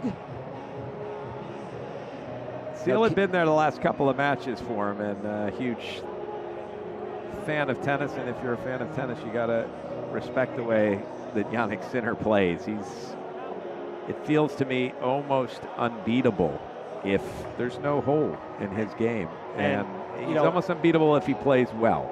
And a lot's been made about the first American man to get to the final in 18 years, and Andy Roddick would be the first to tell you that he had the misfortune of playing all of his major finals against, for the most part, Roger Federer, and now Taylor Fritz is in a similar boat. Nick McCarville is courtside, and Nick, the whole test controversy was really the first negative thing that's ever happened to Jannik Sinner. He is a very respectful guy. He's a very popular guy. He's just a very well-regarded person. And I think he'll be a very popular U.S. Open champion, even though it came at the expense of an American. Yeah, thanks, guys. Brian, there has been that cloud over Sinner this U.S. Open, and we saw it in that first set of the first match of the tournament against Mackenzie McDonald. It definitely was on his mind, and it's something that tennis needs to sort out because it was a very strange situation, and he was smack dab in the middle of it. There's been a couple other little blips for him. He left Riccardo Piatti, the coach, who is credited with really helping him get to this level, and he changed his entire coaching team. Darren Cahill was brought in on a part-time basis, but Simona Vagnozzi, who really wasn't that well known, that well established of an Italian coach, he's the one that Sinner chose, and he has just crafted an incredible team. Actually, just seeing the emotion there as you guys just describe him up in the box, well commentated, guys, and it's raw emotion up there. This has been a really tough few months for them because they knew when the rest of us didn't about what was going on behind the scenes with the positive tests, and Jannik Sinner obviously played through that murkiness, and Jimmy, you described it so well. He is the best tennis player in the world right now, and he's won 2 slams this year. We look at now the men's calendar from 2024 in terms of the majors. He's waving now Jannik Sinner to a couple, I believe, Italian dignitaries in the USTA presidential box. They've got Italian Olympic jackets on. He and Carlos Alcaraz, they've really separated themselves from the field. So Jannik Sinner doing the hard court double, and I'm just looking in front of me a few feet to my left. Taylor Fritz changed his kit, changed into a new top. He's now in that Boss jacket. There's a lot of dejection on his side. And on that match point, Brian, as you described the celebration for Jannik Sinner now coming over to some young kids who have Italian signs. They're throwing, one gets his hat and the other one gets his towel. Taylor Fritz, you could just see the shoulders entirely slump on that championship point. I think he just feels like he had so many chances today, especially in that third set, to serve it out. But what a performance. Jannik Sinner is the U.S. Open champ. He's dousing himself now in a water bottle to, I'm guessing, mat the hair just how he wants. And he's changed his top 2. And there's been a flurry of activity, guys. They're ready here for the trophy presentation, which we will see on the other side here of U.S. Open Radio, presented by American Express.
Live from the USTA Billie Jean King National Tennis Center in New York, this is US Open Radio, presented by American Express. Trophy ceremony just getting underway.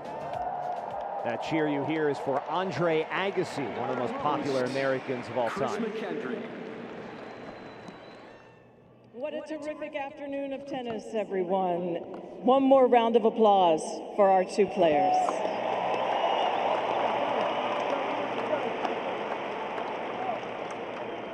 Now, please welcome the future American tennis champions, 12-year-old Lucas Lee and 11-year-old Mary Podnihanchenko from the John McEnroe Tennis Academy.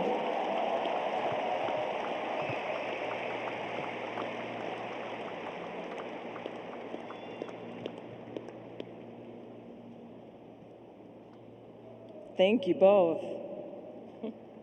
To begin our trophy ceremony, we'd like to recognize our chair umpire this afternoon, Eva Azdaraki Moore.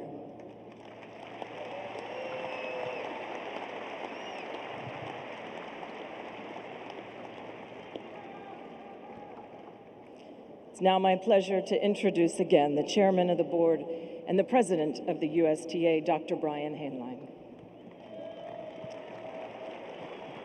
Thank you. Taylor, you are leading the wave of the next generation of American champions, 5 of whom are currently ranked in the top 20 in the world. You speak of your American colleagues with a certain fondness. You call them family. How all of you push each other to tennis greatness and to greatness in life. Taylor, you have responded. You have been pushed, and you have, through your grit, determination, and perseverance, reached your first Grand Slam singles final.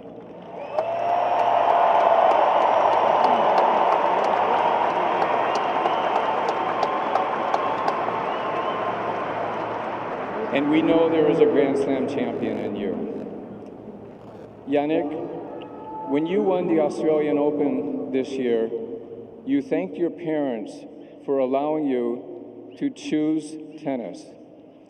What a remarkable life lesson, as tennis has become your journey and your humanity. Congratulations on your second Grand Slam singles title and your first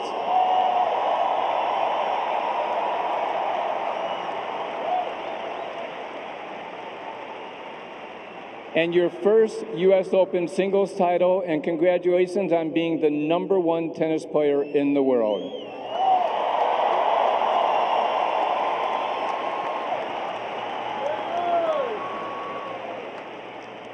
To the U.S. Open staff, thank you for orchestrating the most brilliant 3 weeks of tennis in history. And to our fans, thank you for making Arthur Ashe Stadium rock and roll. You are the greatest. And to our global tennis community and the world at large, let's play tennis, the world's healthiest sport and a journey for the good of life. Thank you.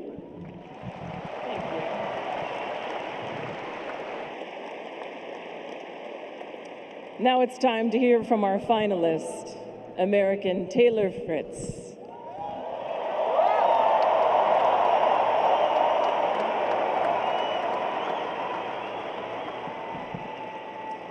It's been a long time since we had an American in this match, Taylor. I know it wasn't a victory today, but it was a win overall. How would you describe the run? Yeah,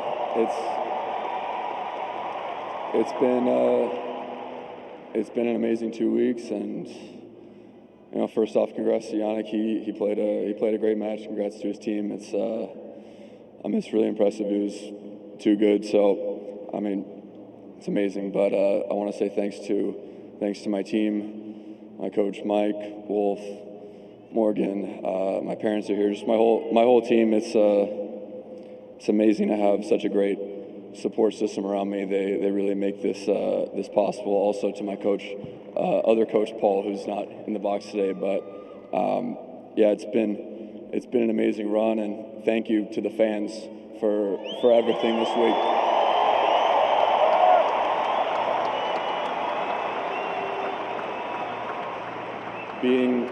Being an American at the U.S. Open is just incredible, feeling the love all week. So thank you so much. I know we've been waiting for a champion for a long time, so I'm sorry I couldn't get it done this time, but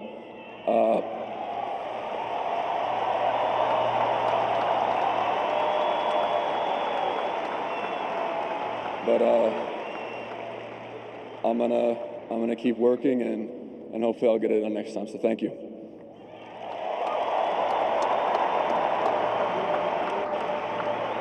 Congratulations, Taylor. You're getting closer. You're going to get one. Now to present Taylor with the finalist trophy, Dr. Hainline.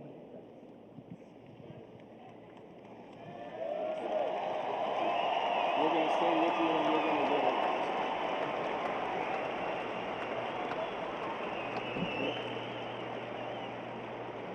it. Okay.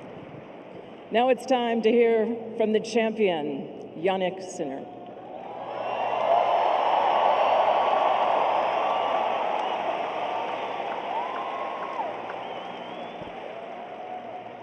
Your first U.S. Open, the first Italian man to claim this title in history.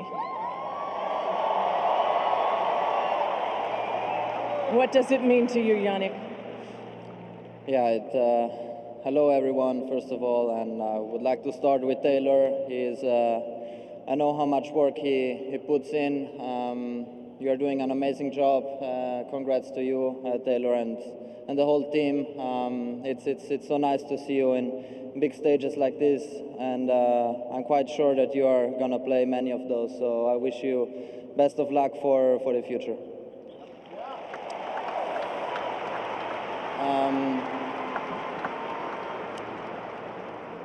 This title for me means so much, because the last period of my career was really not easy.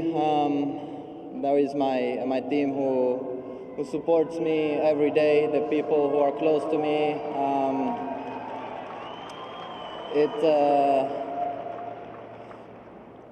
I love tennis. I practice a lot for this kind of stages, but I also realize that off the court there is a life. I would like to dedicate this title to my aunt, because she is really not feeling well health-wise. I don't know how much I still have her in my life, so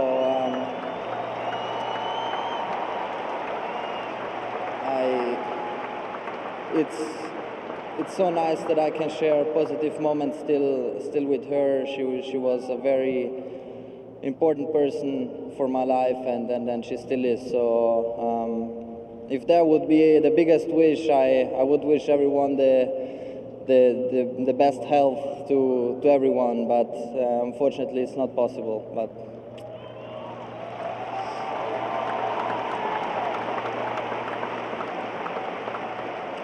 you came into this tournament saying, I'm not sure I have very high expectations. For someone with low expectations for how he might perform, how did you get this done over 2 weeks? I did pretty well, I guess. Well, it's we just went day by day, trying to practice well, even in the days off, believing in ourselves, which is the most important. I understood, especially in this tournament, how important the mental part is in this sport, and I guess in every sport. So yeah, I'm very happy, very proud to share this moment with my team. I know there are a lot of people watching from home, but I would like to thank everyone for being so fair in this amazing arena. So it was a huge pleasure. Finally, Dr. Hainline said it, you are #1 in the world, far and away. You've now won 2 major titles this year. To put in perspective how difficult that is, you are only the 4th man in more than 50 years to win your first 2 major titles in the same calendar year. You have had a hell of a year.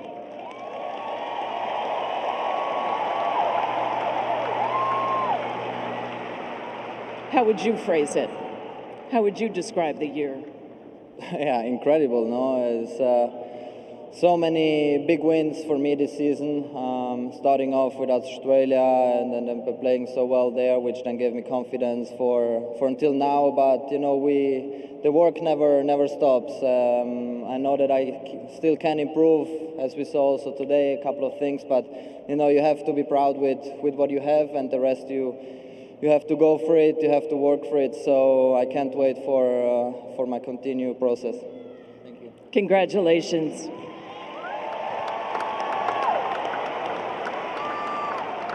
And now comes the real fun stuff. First, to present you with a check for $3,600,000. Claudia Jury from JP Morgan. Many congratulations. You have made Italy proud, and I wore the orange just for Thank you so much. I appreciate it. Congratulations. Thank you so much. And now, to present the Champions Trophy, Andre Agassi.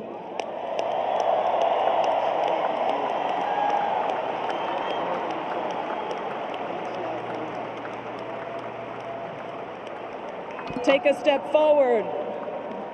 Your 2024 U.S. Open Men's Champion, Jannik Sinner. The streamers fly as Jannik Sinner holds that U.S. Open trophy. He also holds that envelope with a check for $3.6 million.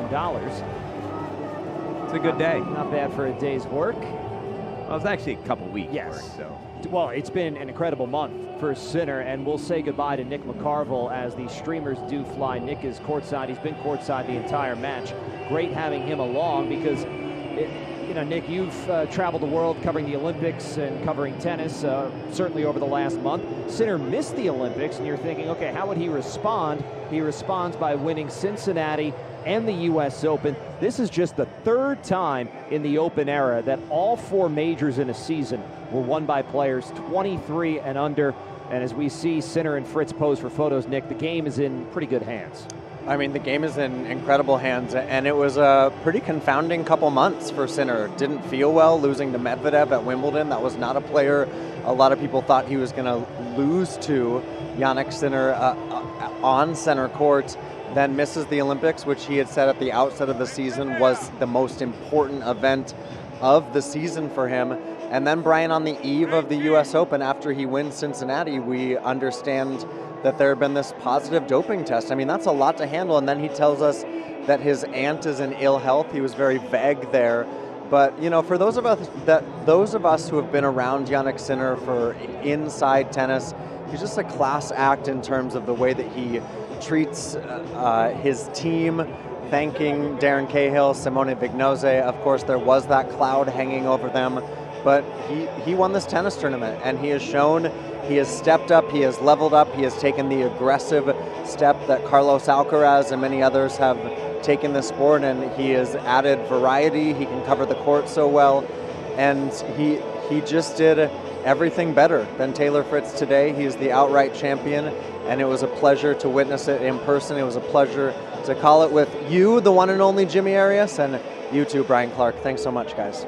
Thanks, Nick. Thank you. That's Nick McCarville. He was courtside for this match. It was a straight sets win for Jannik Sinner. He is the 2024 U.S. Open champion over the American Taylor Fritz. So the Grand Slam final drought is over after 15 years for the Americans on the men's side, but the title drought will continue into 2025, going back to that 2003 U.S. Open title for Andy Roddick. We are going to take a short break, and then we will come back to wrap up the 2024 U.S. Open on U.S. Open Radio, presented by American Express.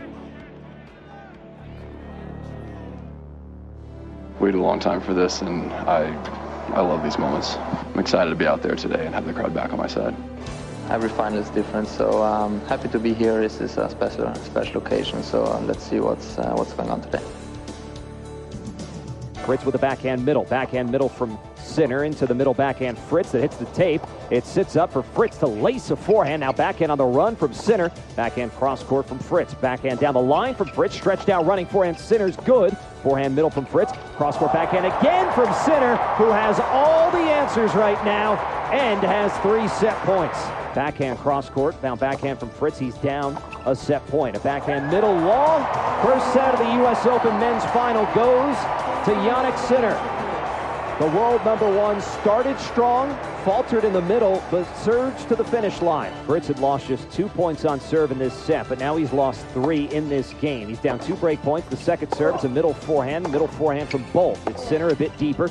Fritz lifts that forehand. Sinner flattens it out with a kick backhand. Cross-court backhand Fritz. Backhand cross from Sinner. Now forehands from both. A backhand cross from Fritz. A cross-court backhand. They trade again. It's Sinner up the line with a backhand. Stretching out Fritz, who can't clear the net. Jannik Sinner is 1 set away from the U.S. Open title. Fritz trying to break here. And he does with a double fault. We wondered how Sinner might handle the magnitude of these moments. We might have just gotten an answer. Taylor Fritz in control of this third set, but a long way to go. Fritz in front 4-3. What an effort from Fritz to get to his first major final. But Sinner's been too good. Second serve for Fritz. It's down the center. Sinner plays a middle forehand on match point. Now a forehand again, cross-court Sinner. Fritz with a cross-court forehand. Forehand up the right side. Now a backhand from both players. Cross-court backhand. The Fritz backhand backing up Sinner for a forehand. Fritz goes big with that forehand. Sinner stretched out with a backhand. Fritz backhand middle. Sinner goes big again with a forehand. Deep cross-court on the outside. Sinner big backhand. Fritz is there with a forehand over the middle of the net. Now a cross-court forehand. Fritz into the net. Jannik Sinner stands alone with his arms outstretched as the United States Open champion. He doesn't fall down because nobody could take him down in New York. The best in the world is the best in New York as Sinner wins his first U.S. Open title. This is U.S. Open Radio, presented by American Express.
This is US Open Radio, presented by American Express.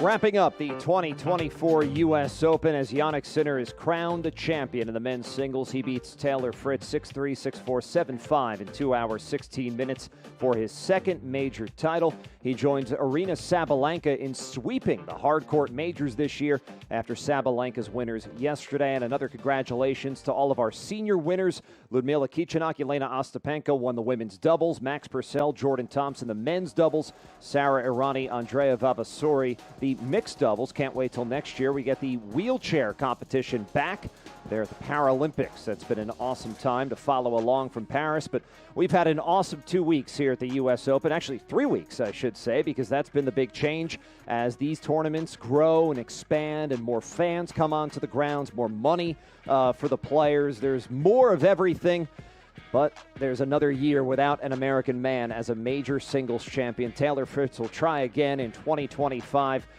Jimmy Arias here with me for some final thoughts. And Jimmy, what's going to stay with you when you think about this tournament going forward? Well, I suppose a couple of things. One, we finally got an American in a final of a major again in the men's side, so that was a nice stepping stone, I suppose. The other thing that impressed me a lot with Jannik Sinner is you got to remember he's only won one major before this one. In the third round, his two biggest rivals, Djokovic and Alcaraz, both go out. That could make you nervous, knowing, wow, what an opportunity. I'm the heavy, heavy favorite to win another major, but I've only won one. And he goes ahead and blows through the draw pretty comfortably. Dropped a set here or there. Didn't maybe play his best tennis, but in the end, he did exactly what he needed to do and won the title. So it just shows you how good he is. He's very young. You got to believe there's going to be quite a few more majors for Sinner and Alcaraz, those two. Right now, it's those two. Djokovic, how long can he hang in? We don't know, but it's going to be a while. 2 years ago, it was Carlos Alcaraz winning his first major here at the U.S. Open in the final. Now it is Jannik Sinner winning his first U.S. Open title, and it really feels like the changing of the guard is complete in men's tennis. So we are going to say so long from the 2024 U.S. Open. The good thing about our guard, we don't change, we just evolve. It's been another fantastic year. It's been an absolute privilege to bring you all the action here on U.S. Open Radio, presented by American Express. We've got a dynamic team made up of people from around the world. Jimmy, I'm so glad you were able to join us today for Championship Sunday. Thank you for having me. It was exciting to be on the radio. I was excited to see Jimmy Arias' name on the schedule, but from first ball to last, everybody who gets behind a microphone or presses a button here on the U.S. Open Radio over the 3 weeks, we thank you. We are all a fantastic team here, led by Jim Knapp and his crew in from Michigan, Jaime Colon keeping us honest, along with Claude Jennings. We've got Braxton Crisp and Kenny Marion and the USTA folks that are incredibly helpful in the broadcast office with Dana Nevada and Patty Fallick, who oversees the entire operation. But this operation, this U.S. Open, has come to an end with Jannik Sinner crowned the champion. The world number one wins his 6th title of the year, and he reigns supreme in New York. We are going to say so long from the USTA Billie Jean King National Tennis Center, but we'll be back in 2025. So for the last time in 2024, I'm Brian Clark, and this has been U.S. Open Radio presented by American Express.